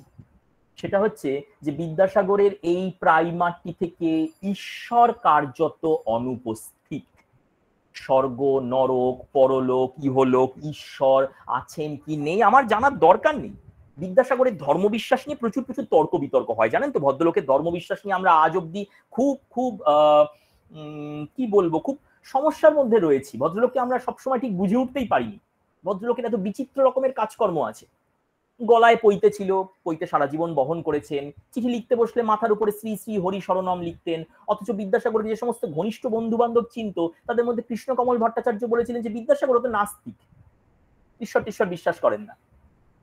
বিদ্যাসাগর নিজে শ্রীমকে বলেছিলেন, রামকৃষ্ণদেবের কথামৃতের লেখক, শ্রীমকে বলেছিলেন যে মাস্টারমশাইকে, যে একটা কথা প্রসঙ্গে, যে চেঙ্গিস খাঁ এই যে এত লোক মারলো, তা তোমার ঈশ্বর তো দেখলো মাস্টার, কই ঈশ্বর তো নিবারণ করলো না, এত নিরীহ মানুষকে চেঙ্গিস খাঁ মেরে দিল, ঈশ্বর তো একবারও হস্তক্ষেপ করলো না। তা ঠিক আছে বাপু, তোমার এমন ঈশ্বর যদি থাকে তো থাকুক, আমার তাকে প্রয়োজন নেই। কি অদ্ভুত কথা ভাবুন, নামই লোকটার ঈশ্বরচন্দ্র, অথচ তার নাকি ঈশ্বরকে প্রয়োজনই নেই। তিনি স্পষ্ট বলে দিলেন না, তার প্রয়োজন নেই, সারা জীবনে তিনি ঈশ্বরকে নিয়ে খুব একটা মাথা ঘামাননি। তার ফলে বিদ্যাসাগরের বোধোদয় যখন ঈশ্বর প্রসঙ্গ আসে, তখন এই নিয়ে প্রচুর তর্ক বিতর্ক আছে যে ঈশ্বর প্রসঙ্গ কবে এসছে, বিজয়কৃষ্ণ গোস্বামীর অনুরোধে এসছে, আশিস কাস্তিগীর বলবার চেষ্টা করছে না এটা আগে থেকেই ছিল। যাই হোক না কেন, বিদ্যাসাগরের ঈশ্বর নিয়ে ভাবনা চিন্তাটা খুব ধোঁয়াশে, এবং এই ধোঁয়াশাযুক্ত ভাবনা চিন্তা সম্পর্কে খুব উষ্মা ভরে দ্বিজেন্দ্রনাথ ঠাকুর বলেছিলেন যে বিদ্যাসাগর ও তো অজ্ঞেয়বাদী, ও নাস্তিক টাস্তিক নয়, ও আরো বাজে, ও অজ্ঞেয়বাদী মানে ঈশ্বর আছেন কি নেই ওটা আমার আলোচ্য বিষয় নয়, থাকলে থাকবেন, না থাকলে না থাকবেন। ওই যেটা শ্রীমকে বলেছিলেন, আমার তাকে দরকার পড়ছে না, সহজ কথা এইটা। এই দুই বন্ধু বিদ্যাসাগর এবং অক্ষয় দত্ত 19 শতকের সবচেয়ে অদ্ভুত রকমের বেয়ারা দুই মানুষ, এদেরকে না কোনো ফ্রেমের মধ্যে ধরতে পারি না, এত মুশকিলের জায়গা। তার মধ্যে অক্ষয় দত্ত তো একেবারে কট্টর মানে ঈশ্বরের বিরুদ্ধে যদি কেউ দাঁড়িয়ে থাকেন তাহলে এই মানুষটা, ঈশ্বর ইকুয়াল টু শূন্য এমন অঙ্ক কষেও তো দেখিয়েছিলেন। আর বিদ্যাসাগর তার এই জায়গাটা একটুখানি হেজি, বাট এটা ঠিক যে ঈশ্বর নিয়ে তার খুব একটা কোনো মাথা ব্যথা নেই। থাকলে থাকবে, আমার কি, আমার কোনো কাজে আসছে না, বক্তব্যটা খুব স্পষ্ট। এহেন বিদ্যাসাগর সম্পর্কে এই অভিযোগটা যে আমরা এখন করছি একদিন বাদে দাঁড়িয়ে যে এই ভদ্রলোক ঈশ্বর নিয়ে মাথা ঘামাতে না, তা কিন্তু নয়। তার সমকালেই কিন্তু কেউ কেউ তার সম্পর্কে এটা অভিযোগ করেছেন। আমরা হয়তো ঠিক অভিযোগ করছি না, আমরা আমাদের অবজারভেশনটা বলছি, কিন্তু সমকালে কেউ কেউ স্পষ্টত অভিযোগ করেছিলেন বিদ্যাসাগরকে নিয়ে। কি সেই অভিযোগ? 1871 সালে খ্রিস্টান ভার্নাকুলার এডুকেশন সোসাইটির একজন কর্তা ব্যক্তি, তার নাম রেভারেন্ড জন মার্ডক, এই ভদ্রলোক একটা বই লিখলেন। বইয়ের নাম ছিল on the reading books cheaply used in mission schools in Bengal. বাংলার যে স্কুলগুলোতে বাচ্চাদের পড়ানোর জন্য যে প্রাইমার ইউজ হয় সেইগুলো সম্পর্কে একটা নোট দিয়েছিলেন। তাতে অবভিয়াসলি বিদ্যাসাগরের বর্ণ পরিচয় ছিল। মার্ডকের অভিযোগ ছিল, পরিষ্কার লিখছেন, in the 67 pages which they contain there does not seem to be a single allusion of God.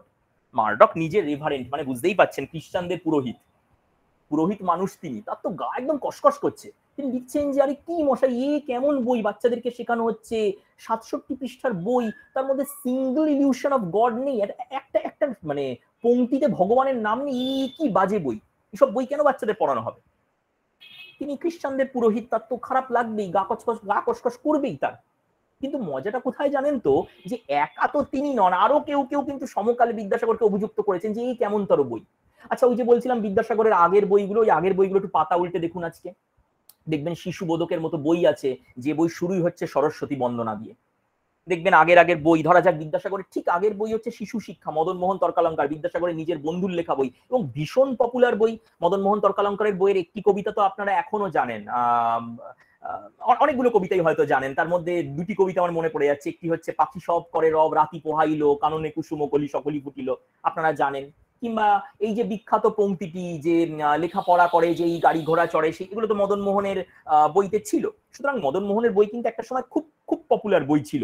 শিবাজী বন্দ্যোপাধ্যায় আমাদের এক খুব খুব গুণী মাস্টার মশাই, তিনি একটা চমৎকার বই লিখে একবার মদন মোহন আর বিদ্যাসাগরের এই দুটো বইয়ের একটা দুর্ধর্ষ তুলনামূলক সমালোচনা করেছিলেন। তো এই যে মদন মোহনের বইটা, সেই মদন মোহনের বইটাতে মদন মোহন লিখছেন শিশু শিক্ষা বইয়ের মধ্যে, ব্রহ্মোপাসনা করা সকলেরই উচিত, পুজো আচ্ছা সবাইকে করতে হবে। কেন মশাই সবাইকে করতে হবে কেন? আমি যদি না করতে চাই, আমার যদি ঈশ্বর বিশ্বাস না থাকে, আমি যদি নাস্তিক হই, আপনারা কি আমাকে তাহলে পড়াশোনা শেখাবেন না, আমাকে বাঁচতেই দেবেন না? যে না ভাই তুমি ঈশ্বর বিশ্বাস করো না, আমাকে পড়াতেই দেবো না, এ কেমনতর কথা? মানে করতেই হবে কেন? এটা তো এক ধরনের ফ্যাসিজম, করতেই হবে, খুব মারাত্মক বিষয়। এবং লক্ষ্য করে দেখুন যে বিদ্যাসাগরের আগে একটি বই ছাপা হয়েছিল, কলিকাতা ট্র্যাক্ট সোসাইটি থেকে ছাপা হয়েছিল, বালকদের প্রথম পরিবার বহি, বইটার নাম ছিল। বছর 5-7 আগে এই বইটি ছাপা অবস্থায় আমাদের হাতে চলেও এসছে, এখন সুবিধা আছে, বইটা আমরা পড়তে পারি। তাতে লেখা হচ্ছে, ঈশ্বর কেমন ও তাহার গুণ বা কি প্রকার, এই বিষয়ে নানা লোক নানা কথা বলিয়া থাকে। কোন কোন লোকেরা মৃত্তিকা দ্বারা একটি প্রতিমা বানাইয়া ঈশ্বর বোধে তাহারই পূজা করে, কিন্তু যাহারা এমন কর্ম করে তাহারা অতি অজ্ঞান। খ্রিস্টানদের লেখা বই, সুতরাং হিন্দুদেরকে আচ্ছা করে ঝেড়েছে, বলেছে তোমরা মাটির পুতুল টুতুল বানাও, এসব একদম বাজে জিনিস। আচ্ছা ঠিক কথা, তাদের ধর্মের তরফ থেকে তারা অন্য ধর্মকে গালাগাল দিচ্ছে, কিন্তু মোদ্দা কথা তার পাশাপাশি নিজেদের ধর্ম প্রচারও করছে। আমাদেরকে গালাগাল দিচ্ছে, নিজেদের ধর্ম প্রচার করছে। সহজ কথা হচ্ছে, বাচ্চাদের বইতে তাদের ধর্ম প্রচারটা আছে, ধর্মের কথা আছেই, একটা বাচ্চাকে ধর্মের কথা তারা শেখাবেই। বিদ্যাসাগর, আমরা আধুনিক ভারতবর্ষকে তো গণতান্ত্রিক রাষ্ট্র ব্যবস্থার সংবিধানের নিরিখে ধর্ম নিরপেক্ষ বলিও, যদিও ধর্ম নিরপেক্ষতার কনসেপ্টটা আমাদের ভীষণ গোলমেলে। আমাদের রাজনৈতিকভাবে ধর্ম নিরপেক্ষতার অর্থ হচ্ছে ভোটের আগে আগে সব ধর্মকে তুতিয়ে পাতিয়ে চলো, ধর্ম নিরপেক্ষতার অর্থ কিন্তু আদতে তা নয়। যাই হোক, আমরা সে অর্থকে অন্যরকম রাজনৈতিক মাত্রা দিয়ে দিয়েছি। ধর্ম সংক্রান্ত বক্তব্যটা রাখার কি খুব দরকার আছে বাচ্চাদের বইতে? একটা বাচ্চা যে জন্মলগ্ন থেকে একটা বিশেষ পদবি, একটা পরিবারের থেকে একটা ধর্ম বিশ্বাস নিয়ে গড়ে উঠছে, তার ধর্ম বিশ্বাস তো আছেই, আমি যে চাইলে তাকে মুছে ফেলতে পারবো এমন নয়।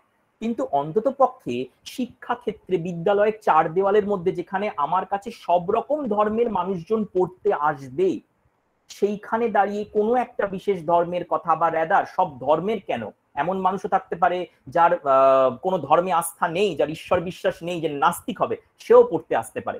আমি কি তাকে এমন বই জোর করে পড়াতে পারি যে বইতে বলা থাকবে যে হ্যাঁ ব্রহ্মোপাসনা করতেই হবে? কেন?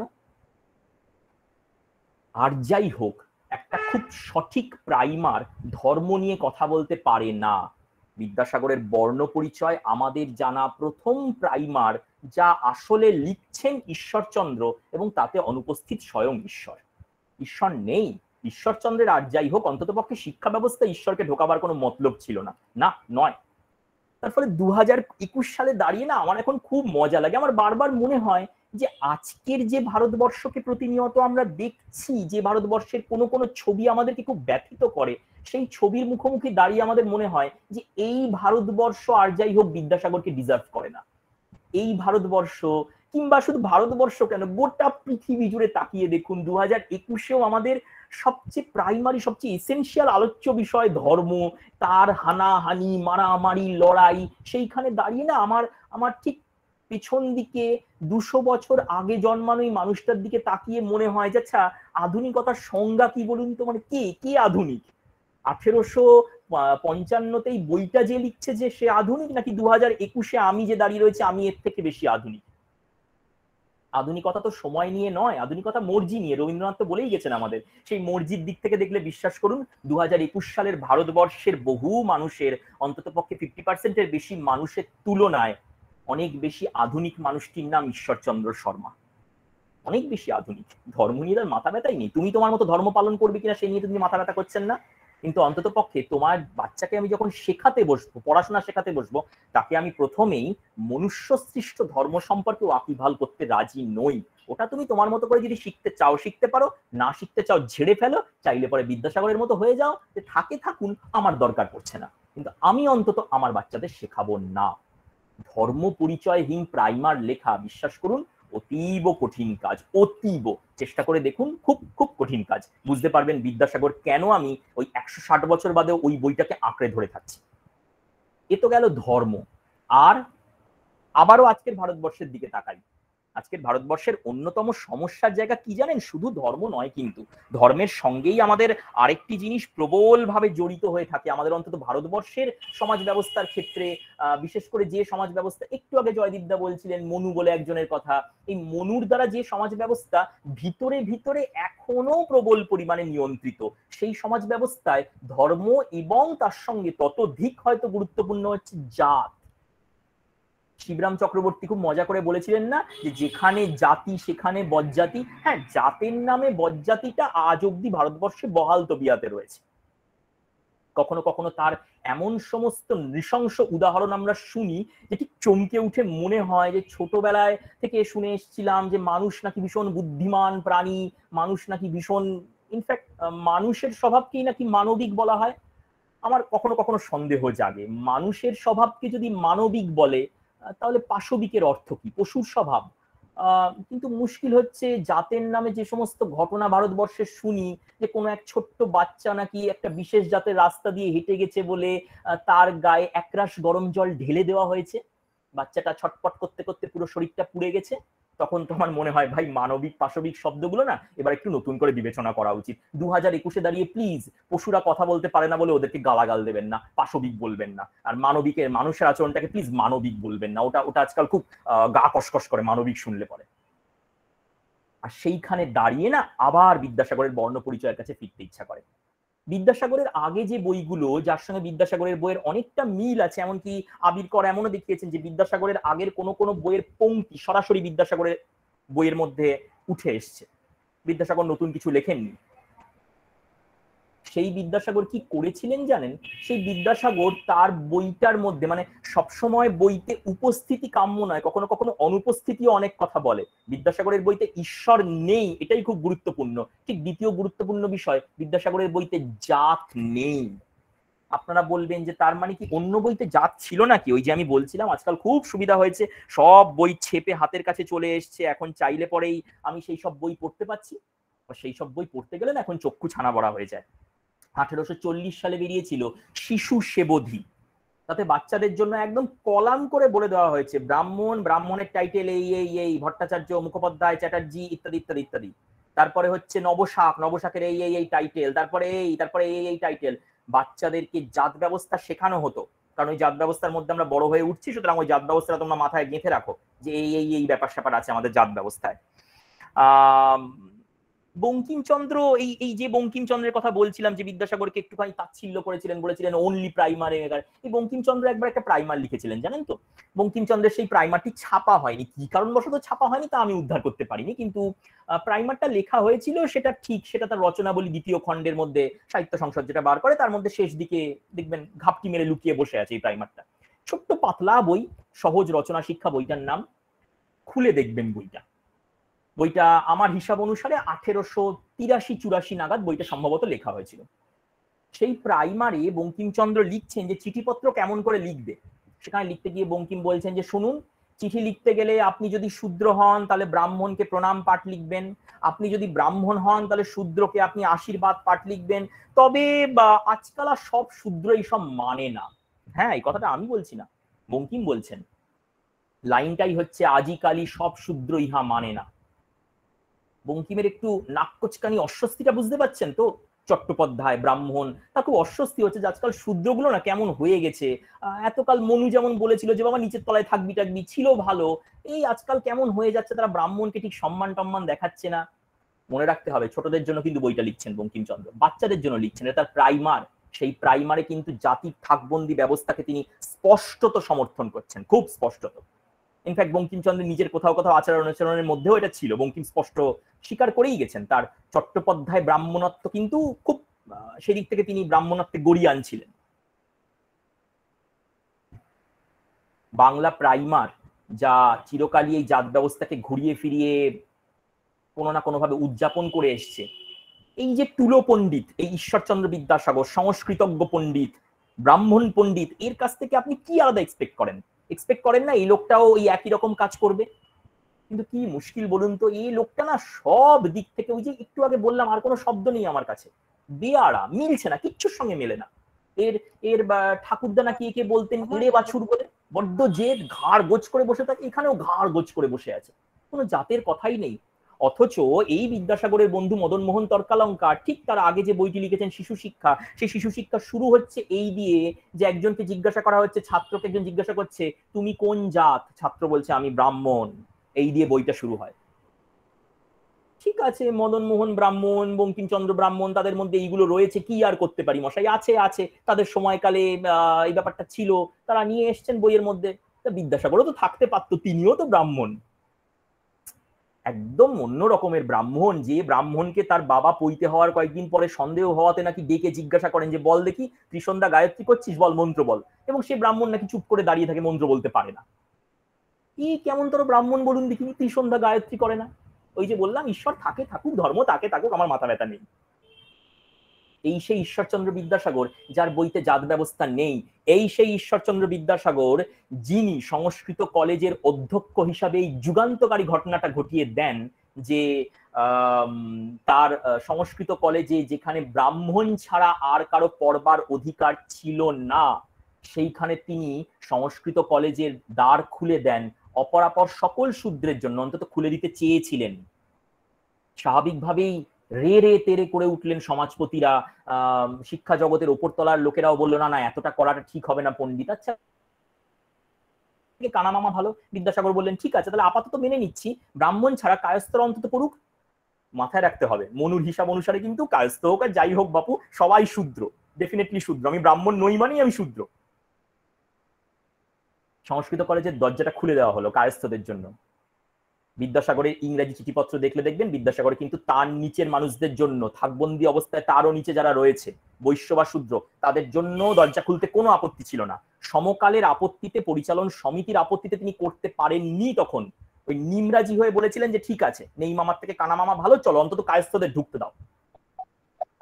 এই সেই প্রথম মানুষ যিনি শিক্ষায় জাত ব্যবস্থাটাকে জাস্ট উড়িয়ে দিলেন, অথচ উড়ানোর কথা ছিল না, ইনি তো নিজে ব্রাহ্মণ।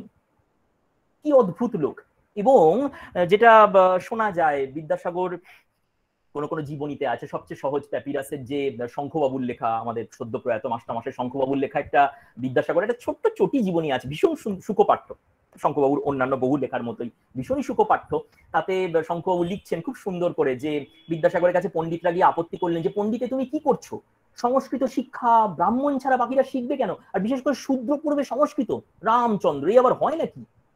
তখন বিদ্যাসাগর নাকি একটু থেমে বলেছিলেন যে ও হয় না বুঝি। তাহলে বা আপনাদের এই পণ্ডিত সমাজের এখন যিনি মাথা, ধনে প্রাণে যিনি একেবারে আপনাদেরকে বাঁচিয়ে রেখেছেন, পৃষ্ঠপোষকতা দিচ্ছেন, সেই রাধাকান্ত দেব সংস্কৃত শেখেন কেন? তিনি তো কায়স্থ, তিনি তো শূদ্র, তাহলে তার সংস্কৃত শিক্ষায় আপনারা রাজি হন কেন? আচ্ছা, এই যে যখন সাহেবরা, ম্লেচ্ছ সাহেব, তারা তো শূদ্রেরও বাইরে, আমাদের চতুর্বর্ণ বিভাগের বাইরে তারা, সেই শূদ্র ম্লেচ্ছ সাহেবরা তারা যখন সংস্কৃত বই ছাপাতে চায়, তারা যখন ব্রাহ্মণ পণ্ডিতকে ডেকে বলে যে পণ্ডিত আমাকে সংস্কৃত বই সম্পাদনায় সাহায্য করো, আমাকে একটু সংস্কৃত শেখাও, তখন আপনারা ছুটে গিয়ে সংস্কৃত শেখাতে যান কেন? টাকা পান বলে? ও আচ্ছা, তাহলে যত দোষ শুধুমাত্র ছাত্রছাত্রীদের লেখাপড়া শেখায়, তখন জাত নিয়ে আপনাদের প্রচুর মাথা ব্যথা। শোনা যায় নাকি এরপরে আর কেউ বিদ্যাসাগরের প্রতিবাদ করেননি। আজকে 1855 লেখা ওই বইটা নেড়ে চেড়ে দেখলে না অবাক হয়ে ভাবি, এ বই তো আধুনিক নয়, এ বই তো আধুনিকোত্তম। মদন মোহনের বইতে যেখানে পড়ুয়ার জাতি পরিচয় নির্দিষ্ট ছিল, বলাই ছিল যে তুমি কোন জাতি, আমি বামন। মদন মোহনের বইতে যেখানে টাইটেল ছিল, পদবি ছিল, খেয়াল রাখতে হবে আমাদের নাম কিন্তু আমাদের জাতি পরিচয়কে নির্দিষ্ট করে না, আমাদের পদবি নির্দিষ্ট করে। আপনি আমার নাম শুনে তো বুঝতে পারবেন না আমি জাত ব্যবস্থার কোন থাকে বসে রয়েছি। আপনার পদবি, আপনি যে মুহূর্তে আমার পদবি শুনলেন আপনি আন্দাজ করে নিলেন সঙ্গে সঙ্গে যে এই লোকটা আসলে এই থাকে রয়েছে। মদন মোহন তর্কালঙ্কারের বইতে কিন্তু পদবি ছিল ঘোষাল, ব্রাহ্মণ। মনে পড়ছে আপনাদের ছোটবেলা থেকে বর্ণ পরিচয় পড়ে এসেছেন, বিদ্যাসাগরের কোনো বইতে কোনো পদবি নেই, শুধু রাম শ্যাম যদু মধু প্রপার নাউন আছে, নাম আছে কতগুলো, পদবি নেই। পদবি পদবি বিদ্যাসাগর পছন্দ করেন না, দরকার নেই, বাচ্চাদের সব শেখবার দরকার নেই। খারাপ যা যা বিষাক্ত জিনিস যা যা বড় হতে হতে সমাজ এমনি শিখিয়ে দেবে, আমার প্রাইমারে আমি শেখাবো না। ঘাড় গোছ করে বসে থাকেন ওই ঠাকুরদার বলা এড়ে বাছুর যে পণ্ডিত মানুষটি, 150 বছর 200 বছর আগের জন্মানো সেই পণ্ডিত মানুষটি। কি জানেন তো, 200 বছর আগে ভাগ্যিস বর্ণ পরিচয়টা তিনি লিখেছিলেন, জাত ব্যবস্থাটাকে অতটা আঘাত করতে পেরেছিলেন, ওই জন্য না আজকে আমি এখানে বসে আছি। একটু আগে জয়দীপদা মেয়েদেরকে বলছিলেন না যে ওই কাজগুলোর জন্য তোমরা আজকে এখানে আছো, আজকে আমি বলছি আজকে বিদ্যাসাগরের বর্ণ পরিচয় ছিল বলে আমি, যে মানুষটা পদবিগত পরিচয় খুব স্পষ্ট, সে আর যাই হোক ব্রাহ্মণ নয়, সে চতুর্বর্ণ ব্যবস্থার যেখানেই থাকুক না কেন সে ডেফিনেটলি মনুর মতে শূদ্র, আজকে কিন্তু খুব স্পষ্টত আমি যে অধ্যাপন করতে পারছি এটার জন্য বিদ্যাসাগর দায়ী। কারণ যজন যাজন অধ্যাপন তো ব্রাহ্মণ ছাড়া আর কারো করার কথা নয়। সেই থাকবন্দি ব্যবস্থায়, সেই পুরনো শিক্ষা ব্যবস্থায় থাকলে তো কোনো হতো না। কিন্তু বিদ্যাসাগর যে ভাঙচুর করে দিল, আক্ষরিক অর্থে কালা পাহাড় একেবারে বাংলা সমাজ সংস্কৃতির ক্ষেত্রে, যা কিছু আমাদের পুরনো, যা কিছু জীর্ণ, সব ভেঙে চুরে তছনছ করে দিয়ে গেছে এই মানুষটা। আর কি করে করতে পারলো জানেন তো? করতে পেরেছিল তার কারণ ওটাই বর্ণ পরিচয়ের শেষ বড় অস্ত্র। গোটা বর্ণ পরিচয় জুড়ে সবচেয়ে বেশি যে ক্রিয়াপদটি আবর্তিত হয়েছে সেই ক্রিয়াপদটি হচ্ছে পড়া। ছোটবেলার স্মৃতি এবার মনে করে দেখুন, গোটা বর্ণ পরিচয় জুড়ে শুধু পড়া। সকালবেলা ওঠো, ঘুম থেকে উঠেই পড়তে বসে গেল, তারপরে পাঠশালায় পড়তে গেল, হাত মুখ ধুয়ে পড়তে বসলো, পাঠশালা থেকে ফিরে পড়তে বসলো, পড়ার সময় পড়ো, খেলার সময় খেলো, পড়ার সময় খেলো না, গোল করো না, কাল তুমি পড়তে আসোনি কেন, গিরিশ কালকে তুমি পড়তে যাবে, মাস্টারমশাই তোমায় কাল পড়তে, অজস্র পড়া পড়া পড়া পড়া পড়া। শিবাজী বন্দ্যোপাধ্যায় অঙ্ক কষে দেখিয়েছিলেন 42 বার পড়া ধাতুটা নাকি ঘুরে ফিরে, বিভিন্ন পর ধাতুটা ঘুরে ফিরে এসছে। এত পড়া কেন? কোন সমালোচক যারা আজকে বর্ণ পরিচয় পছন্দ করেন না তারা বলেছেন যে দেখো বাপু, এত পড়া ক্রিয়া ভালো নয়, সারাক্ষণ কি বাচ্চারা পড়বেই নাকি? ইংরেজিতে প্রবাদ নেই যে সর্বক্ষণ পড়লে পড়ার এতটুকু খেলা না করলে পরে সেসব দিয়ে নাকি বাচ্চারা ডাল হয়ে যায়। সুতরাং বিদ্যাসাগরের শিক্ষা ব্যবস্থা খুব ভালো নয়। এত পড়া পড়া পড়া পড়া পড়া কিসে আছে? উল্টো দিকে সহজ পাঠের দিকে তাকিয়ে দেখো, পড়া ক্রিয়াটাই হাফিজ সেখান থেকে। সকালবেলা উঠছো, কুমোর পাড়ার গরুর গাড়ি চাপছো, গায়ে লাল শাল জড়িয়ে ফুল তুলতে যাচ্ছ, কি সুন্দর বই, আহা পড়তেও তো ভালো লাগে। এত পড়া পড়া পড়া কি আছে? সারাটা দিন ধরে শুধু পড়ে যাবে বাচ্চারা। পড়বে, অ্যাকচুয়ালি না পড়ে উপায় ছিল না। বিদ্যাসাগর যে সময় জন্মেছিলেন সেই সময়টা চারিপাশে এত অন্ধকার আমরা আজকে কল্পনা করতে পারছি না। সেই জায়গা থেকে বিদ্যাসাগরের হাতে একটা মাত্র জিনিস ছিল, সেটা ওই জ্ঞানের মশাল। পড়তে হবে, আরো পড়তে হবে, আরো জানতে হবে, ওই আগুনটা যেন আরো জোরে জ্বলে ওঠে, তা না হলে এই রাত্রিটা কাটবে না। বিদ্যাসাগর আমাদের সেই রাত্রিটা কাটিয়েছিলেন, ওই কাটাবার জন্য তো পড়াটাই একমাত্র দরকার।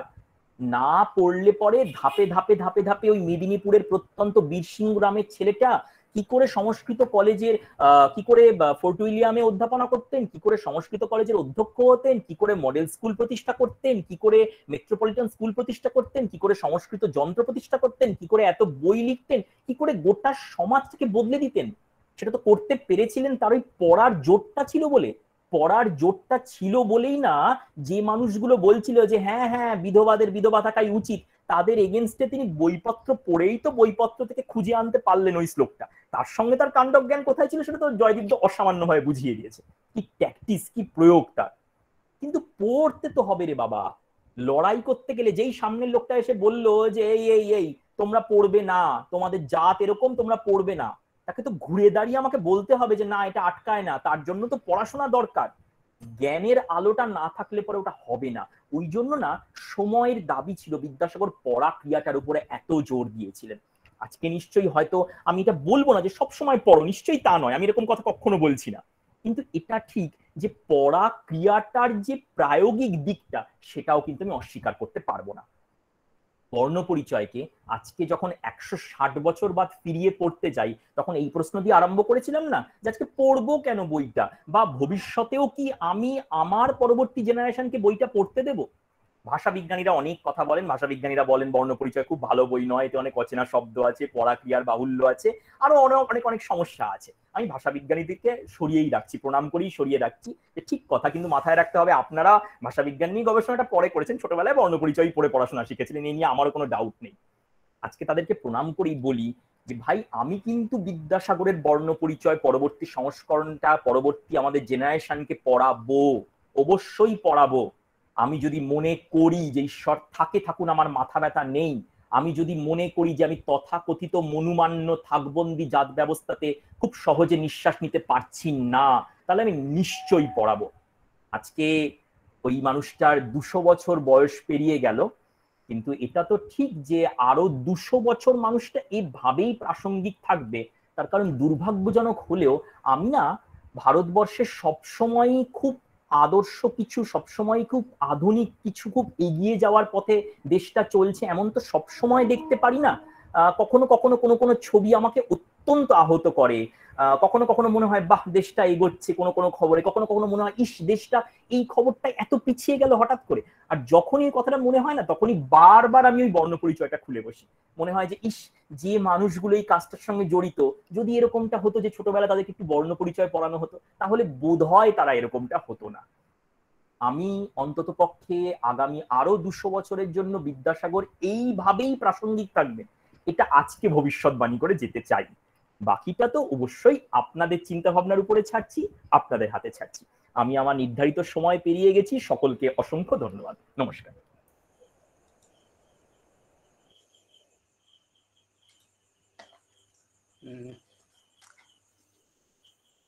আমাদের মুগ্ধতার যে রেস সেটা কোনোভাবে যাতে না কাটে, তাই আমরা এই প্রসঙ্গে মানে কি মানে জাস্ট আমরা মানে স্পেল বাউন্ড যদি বলে নির্মলদার এই শিশু শিক্ষা সংক্রান্ত বা বর্ণপরিচয়ের যে আপাতত তার যে অসংখ্য স্তর, সেই স্তরকে এত সুন্দরভাবে আমাদের সামনে উপস্থাপিত করার জন্য নির্মলদাকে অসংখ্য ধন্যবাদ। আমরা সত্যি সমৃদ্ধ হয়েছি সব দিক থেকে।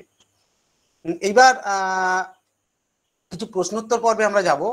আপনাদের যদি কোনো প্রশ্ন থাকে দুজন বক্তার কাছে তাহলে চ্যাট বক্সে লিখে পাঠান। আমাদের কাছে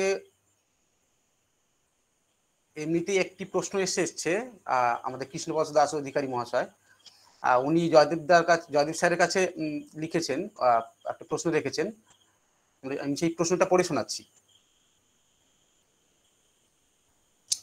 স্যারের জিজ্ঞাসা, যখন বাংলায় রামমোহন এবং পরবর্তীকালে বিদ্যাসাগর সহমরণ নিয়ে লড়াই করছেন তখন ভারতবর্ষে অন্য প্রান্তে এর আন্দোলনের কি স্থিতি ছিল? অন্য প্রান্তে কি এই সহমরণ রূপী কুৎসিত এবং নির্দয় প্রথা প্রচলিত ছিল না স্যার? হ্যাঁ হ্যাঁ হ্যাঁ ছিল তো বটেই, এবং অন্য প্রান্তের দরকার নেই, মানে আমাদের প্রান্তেই যে খুব রাতারাতি আইন করার সঙ্গে সঙ্গেই যে এই সমস্ত বন্ধ হয়ে গেছে তা তো নয়। ইনফ্যাক্ট মানে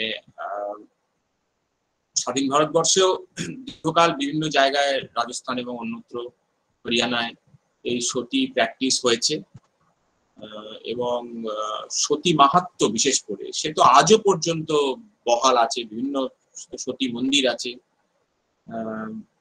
সেই কাজটা অর্থাৎ স্বামীর সঙ্গে একই চিতায় পুড়ে মরা, সেই কাজটা যে একটা খুবই পুণ্যের কাজ, মাহাত্ম্যের কাজ, এইটা তো বহু মানুষ আজও বিশ্বাস করে।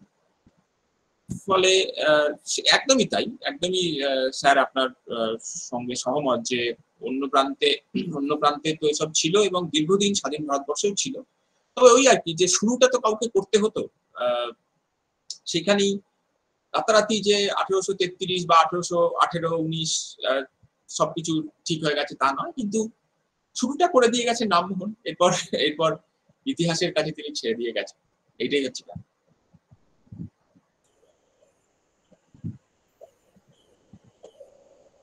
ধন্যবাদ স্যার। আমাদের কলেজের অধ্যাপক, ইংরেজি বিভাগের অধ্যাপক শোভন মাইতি। শোভনদা, তুমি কিছু মনে হয় প্রশ্ন করবে? হ্যাঁ, উত্তম, ধন্যবাদ। অসংখ্য ধন্যবাদ দুজন স্যারকে। বরেণ্য ব্যক্তিত্ব আমাদের মধ্যে আমরা পেয়েছি, ডক্টর জয়দীপ ঘোষ এবং ডক্টর নির্মাল্য ঘোষ। এক অসাধারণ আবেশে আমাদেরকে আবিষ্ট করে রাখলেন, এতক্ষণ এক সুন্দর স্বর্ণালী সন্ধ্যা উপহার দিলেন। স্যারদেরকে ধন্যবাদ জানাই। আমার প্রশ্নটা ডক্টর নির্মাল্য ঘোষের কাছে।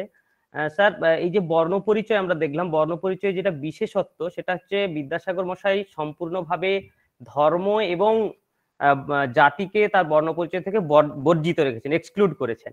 এবং এক্ষেত্রে কি আমরা বলতে পারি যে বিদ্যাসাগর মশাই যে পাশ্চাত্য যে মুক্ত চিন্তার ঢেউ বা রিজনিং, যেহেতু তিনি একজন নবজাগরণের প্রতীকী রেনেসা ম্যান, তার দ্বারা বিশেষভাবে প্রভাবিত হয়েই এই জিনিসটা করতে পেরেছিলেন, নাকি অন্য কোনো তার ব্যাকগ্রাউন্ড কারণ ছিল? তৎকালীন মানে সেই 19 শতকের গোড়া সমাজ ব্যবস্থায় দাঁড়িয়ে এইরকম একটা বলিষ্ঠ সিদ্ধান্ত তিনি নিতে পেরেছেন, এর পেছনে শুধুমাত্র পাশ্চাত্য মুক্ত চিন্তার ব্যাপারটা নাকি অন্য কিছুও ছিল? একটু যদি আলোকপাত করেন। ধন্যবাদ। শোভন বাবুকে প্রশ্নের জন্য অসংখ্য ধন্যবাদ। পাশ্চাত্য মুক্ত চিন্তার সেই ঢেউটার মধ্যে তারা সকলেই ছিলেন, সুতরাং তার দ্বারা অল্প বিস্তর আন্দোলিত হবেন এ নিয়ে তো কোনো সংশয় নেই। বিশেষ করে বিদ্যাসাগরের বন্ধু বান্ধবের মধ্যে তো এমন মানুষজনও ছিল যারা পজিটিভিস্ট ছিলেন, এটা খেয়াল রাখতে হবে। পজিটিভ ফিলোসফির সঙ্গে যাদের পরিচয় ছিল। বিদ্যাসাগরের খুব ভালো বন্ধু ছিলেন জাস্টিস দ্বারকানাথ মিত্র। এই ভদ্রলোকে কিন্তু কলকাতার পজিটিভ আন্দোলনের সঙ্গে খুব গুরুত্বপূর্ণ যোগাযোগ ছিল। তার ফলে ওই অংশটা তো ডেফিনেটলি আছে, মানে একটা প্রভাব বিদ্যাসাগরের থাকবে। এবং বিদ্যাসাগর কি পরিমাণ পড়াশোনা করতেন, সবচেয়ে সৌভাগ্যবান আমরা যে ভাগ্যিস ওনার লাইব্রেরির একটা অংশ বেঁচে গেছে। এখন সাহিত্য পরিষদ গেলে পরে জানা যায় যে এই বইগুলো তিনি পড়েছিলেন, তার সংগ্রহের কথা আমরা জানি। তো সেখানে পাশ্চাত্য দর্শনও রয়েছে, সুতরাং নিঃসন্দেহে পাশ্চাত্যের দ্বারা তার একটা প্রভাবিত হওয়ার ব্যাপারকে আমি কখনো অস্বীকার করবো না। কিন্তু পাশাপাশি আমি এইটা একটু মনে রাখতে চাইবো, একটু ভেবে দেখবেন শোভনবাবু, যে এই ব্যাপারটাকেও ধরা যায় কিনা, যে এই মানুষটা তো প্রাচ্য দর্শন, প্রাচ্য সাহিত্য ইত্যাদির সঙ্গেও পরিচিত ছিলেন। প্রাচ্যেও কিন্তু দর্শনের একটা বিশেষ ধারা ছিল, মানে প্রাচ্য মানেই সবসময় ভাববাদী দর্শন নয়, প্রাচ্যেও কিন্তু বস্তুবাদী দর্শনের একটা নিজস্ব ধারা ছিল, এবং বিদ্যাসাগর নিজে কিন্তু এই ধারাটার সঙ্গেও পরিচিত ছিলেন। এটা আমরা সবসময় মনে রাখবার চেষ্টা করতে পারি যে বিদ্যাসাগর মাধবাচার্যের স্বরদর্শন ও সংগ্রহ সার কিন্তু সম্পাদনা করেছিলেন। সুতরাং প্রাচ্যের যে লোকায়ত চিন্তা, প্রাচ্যের বস্তুবাদী ধারা, এটার দ্বারাও তিনি প্রভাবিত হয়ে থাকতে পারেন, যে ধারাও কিন্তু এই তথাকথিত ধর্ম, এই জাত ব্যবস্থা, এগুলোকে রীতিমতো ফুৎকারে উড়িয়ে দেয়, একদম উড়িয়ে দেয় জাস্ট। এবং যে কারণে এই তথাকথিত চারবাক পন্ডিতের চিরকালই ভীষণ নিন্দিত বলা হয়েছে। অন্য অন্য দর্শনের দেবী প্রসাদ দেখিয়েছেন যে অন্য অন্য দর্শনের বইরা, যেহেতু চারবাকপন্থী বা লোকায়ত পন্থীদের তো কোনো বই আমরা হাতে পাইনি, সে তো বেশিরভাগই ডিস্ট্রয় করে দেওয়া হয়েছে। দেবীপ্রসাদ দেখাচ্ছেন যে অন্য অন্য দর্শনের বইতে যেটুকু টিকে রয়েছে তার থেকে আন্দাজ করা চলে যে এদেরকে যে এত বেশি নিন্দে করা হতো তার কারণটাই তো এরা ওই প্রচলিত ধর্ম জাতের যে ব্যবস্থা, এরা সেটাকে ভীষণ রকম ভাবে অপোজ করছে। আমি শুধু এইটুকুনি আজকে মনে করতে চাই যে পাশ্চাত্য ধারার পাশাপাশি এই ধারাটার সঙ্গে, এই চিন্তন প্রণালীর সঙ্গেও কিন্তু বিদ্যাসাগর পরিচিত ছিলেন। হতেই পারে যে এই দুরকম চিন্তন প্রণালী আসলে তাকে উৎসাহিত করেছিল। এইটা বোধহয় একটু ভেবে দেখতে পারেন। অসংখ্য ধন্যবাদ স্যার আপনাকে।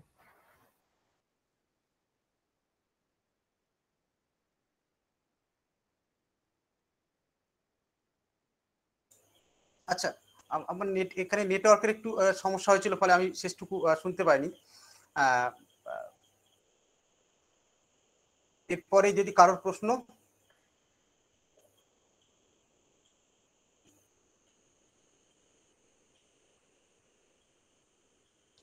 আর কেউ প্রশ্ন নির্মলদা বা স্যারের কাছে?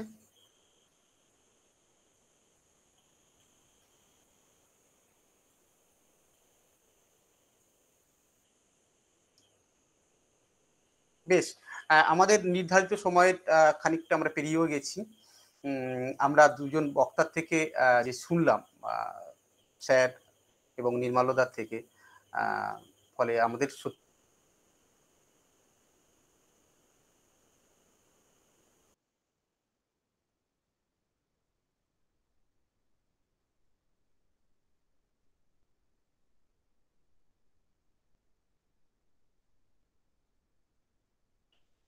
উত্তমের নেটওয়ার্কের সমস্যা হয়েছে সম্ভবত।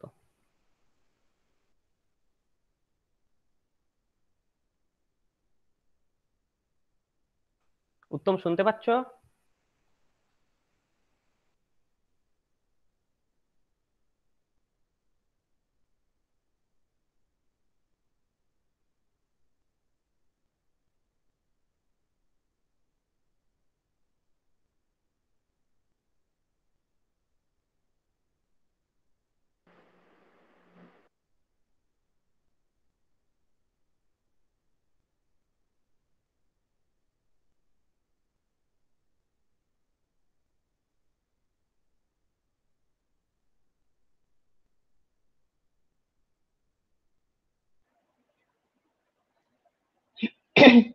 উত্তমের নেটওয়ার্ক সমস্যা হয়েছে এবং ওই জন্য ও বেরিয়ে গেছে।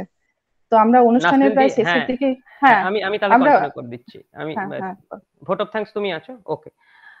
অসংখ্য ধন্যবাদ সবাইকে আমাদের সঙ্গে এই সান্ধ্যকালীন পর্বে থাকার জন্য। আমরা আমাদের কলেজের পক্ষ থেকে অসংখ্য ধন্যবাদ জানাই ডক্টর জয়দীপ ঘোষ, সম্মানীয় বরেণ্য অধ্যাপক, যাদবপুর বিশ্ববিদ্যালয়, এবং ডক্টর নির্মাল্য ঘোষ, শচীনমোহন গৌড়মণ্ডল মহাবিদ্যালয়ের বাংলা বিভাগের বিভাগীয় প্রধান এবং সহকারী অধ্যাপক মহাশয়কে। এক অদ্ভুত একটা আবেশে আমরা এতক্ষণ আবিষ্ট ছিলাম। আমরা মুগ্ধ, আমরা সত্যি ঋদ্ধ আপনাদের এই বিদ্যাসাগর বিষয়ক আলোচনায়। আমরা অনেক নতুন দিক জানতে পারলাম। আমরা অনুষ্ঠানের একেবারে শেষ পর্বে। এখন আমি আমাদের teachers council secretary doctor Nasrin Khan মহোদয়াকে অনুরোধ করব ধন্যবাদ জ্ঞাপনের জন্য এবং অনুষ্ঠানের পরিসমাপ্তি ঘোষণার জন্য। নাসরিন দি। ধন্যবাদ শোভন। তো শুভ সন্ধ্যা। সাঁওতাল বিদ্রোহ ছাত্র শতবার্ষিকী মহাবিদ্যালয়ের পক্ষ থেকে আমি ডক্টর নাসরিন খান, সহকারী অধ্যাপক, গণিত বিভাগ এবং টিচার্স কাউন্সিল সেক্রেটারি, মহামানব পণ্ডিত ঈশ্বরচন্দ্র বিদ্যাসাগরের জন্মদিনকে পালনের জন্য এবং সেই মহৎ প্রাণকে নতুন করে ফিরে দেখার জন্য কালচারাল কমিটির প্রত্যেক সদস্যবৃন্দকে জানাই অসংখ্য ধন্যবাদ। এটা আমার কাছে অত্যন্ত সম্মানের যে আমাকে সুযোগ দেওয়া হয়েছে আজকের বিশিষ্ট ব্যক্তিদের সম্মান এবং শ্রদ্ধা জ্ঞাপনের জন্য। আমি ধন্যবাদ জানাই এই সান্ধ্য অনুষ্ঠানের প্রথম বক্তা, যাদবপুর বিশ্ববিদ্যালয়ের বাংলা বিভাগের অধ্যাপক ডক্টর জয়দীপ ঘোষ মহাশয়কে। বিদ্যাসাগরের নানা যৌক্তিক্রমকে তিনি আমাদের সামনে যেভাবে হাজির করলেন তা সত্যিই আমাদের অভিভূত করে। আমাদের বাংলা গদ্য আজকে যেখানে দাঁড়িয়েছে তার ভিত্তি স্থাপন করেছিলেন বিদ্যাসাগর মহাশয়। আমাদেরকে তিনি হাত ধরিয়ে বাংলা বর্ণের পরিচয় করিয়ে দিয়েছিলেন। বর্ণ পরিচয় এর শিশু শিক্ষার বাইরেও যে এত কৌণিক স্তর থাকতে পারে তা আমাদের দ্বিতীয় বক্তা গৌরমোহন শচীনমণ্ডল মহাবিদ্যালয়ের বাংলা বিভাগের অধ্যাপক ডক্টর নির্মাল্য কুমার ঘোষ মহাশয়ের আলোচনা ছাড়া আমরা জানতেই পারতাম না। ধন্যবাদ নির্মাল্য কুমার ঘোষ মহাশয়কে বর্ণ পরিচয়ের এই বর্ণকে নতুন করে চিনিয়ে দেওয়ার জন্য। সর্বোপরি দুজন বক্তার আলোচনার মাধ্যমে বিদ্যাসাগর সম্পর্কে আমাদের জানার নতুন দিগন্ত খুলে গেল। আমি কলেজের পক্ষ থেকে দুজন বক্তাকে জানাই আন্তরিক কৃতজ্ঞতা। আমি কৃতজ্ঞতা জানাই আমাদের কলেজের president of governing body professor Anjana Mahato মহাশয়াকে আমাদের উদ্বুদ্ধ করার জন্য প্রতিটি কাজে। আমি ধন্যবাদ জানাই আমাদের কলেজের অধ্যক্ষ ডক্টর মন্টু কুমার দাস মহাশয়কে প্রতি মুহূর্তে অভিভাবকের মতো আমাদের পাশে দাঁড়ানোর জন্য। আমি ধন্যবাদ জানাই আইকিউসি কোঅর্ডিনেটর এবং সংস্কৃত বিভাগের বিভাগীয় প্রধান ডক্টর কৃষ্ণপদ দাস অধিকারী মহাশয়কে আমাদের ভুল ত্রুটি নিমেষে সংশোধন করে সঠিক পথ দেখানোর জন্য।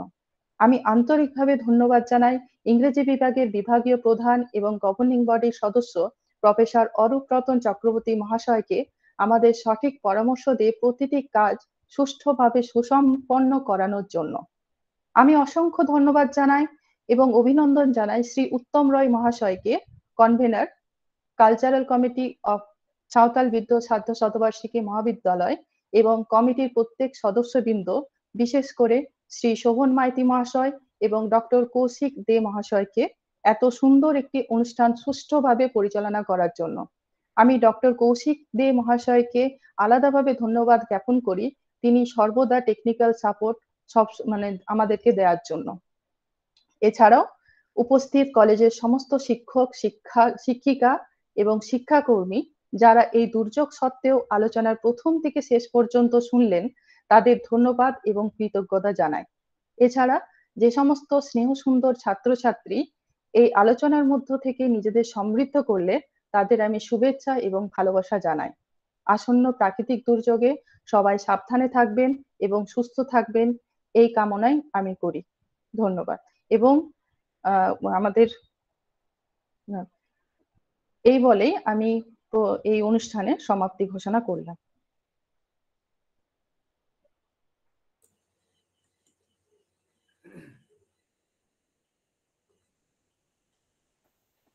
উত্তম, সমাপ্তি ঘোষণা তুমি বলে দাও। হ্যাঁ, সবার কাছে আমি খুব দুঃখিত এবং যান্ত্রিক ত্রুটির জন্য, এবং আমার ইন্টারনেটটা খুবই সমস্যা করছে। এটা সকালবেলা প্রথম পর্বে করেনি, যাই কিনা কালচারাল কমিটির পক্ষ থেকে এবং আমার ব্যক্তিগত স্তর থেকে সবাইকে আবার অসংখ্য ধন্যবাদ এই এতক্ষণ থাকার জন্য। এবং আবার আমার কৃতজ্ঞতা, আমার শ্রদ্ধা, আমার প্রণাম, আমার শুভেচ্ছা আমি সবটুকু জানাই আমাদের উপস্থিত দুই বক্তাকে, যারা এত সুন্দর করে বিদ্যাসাগরের সাহিত্য, সমাজ ভাবনা, শিক্ষা ভাবনাকে আমাদের সামনে উপস্থিত করার জন্য। তো সবাইকে আবার আন্তরিক কৃতজ্ঞতা, শ্রদ্ধা এবং শুভেচ্ছা জানিয়ে আমাদের এই আজকে যে সারাদিনের যে অনুষ্ঠান ছিল বিদ্যাসাগর স্মরণ, সেটা সমাপ্তি ঘোষণা করছি। সবাইকে শুভরাত্রি।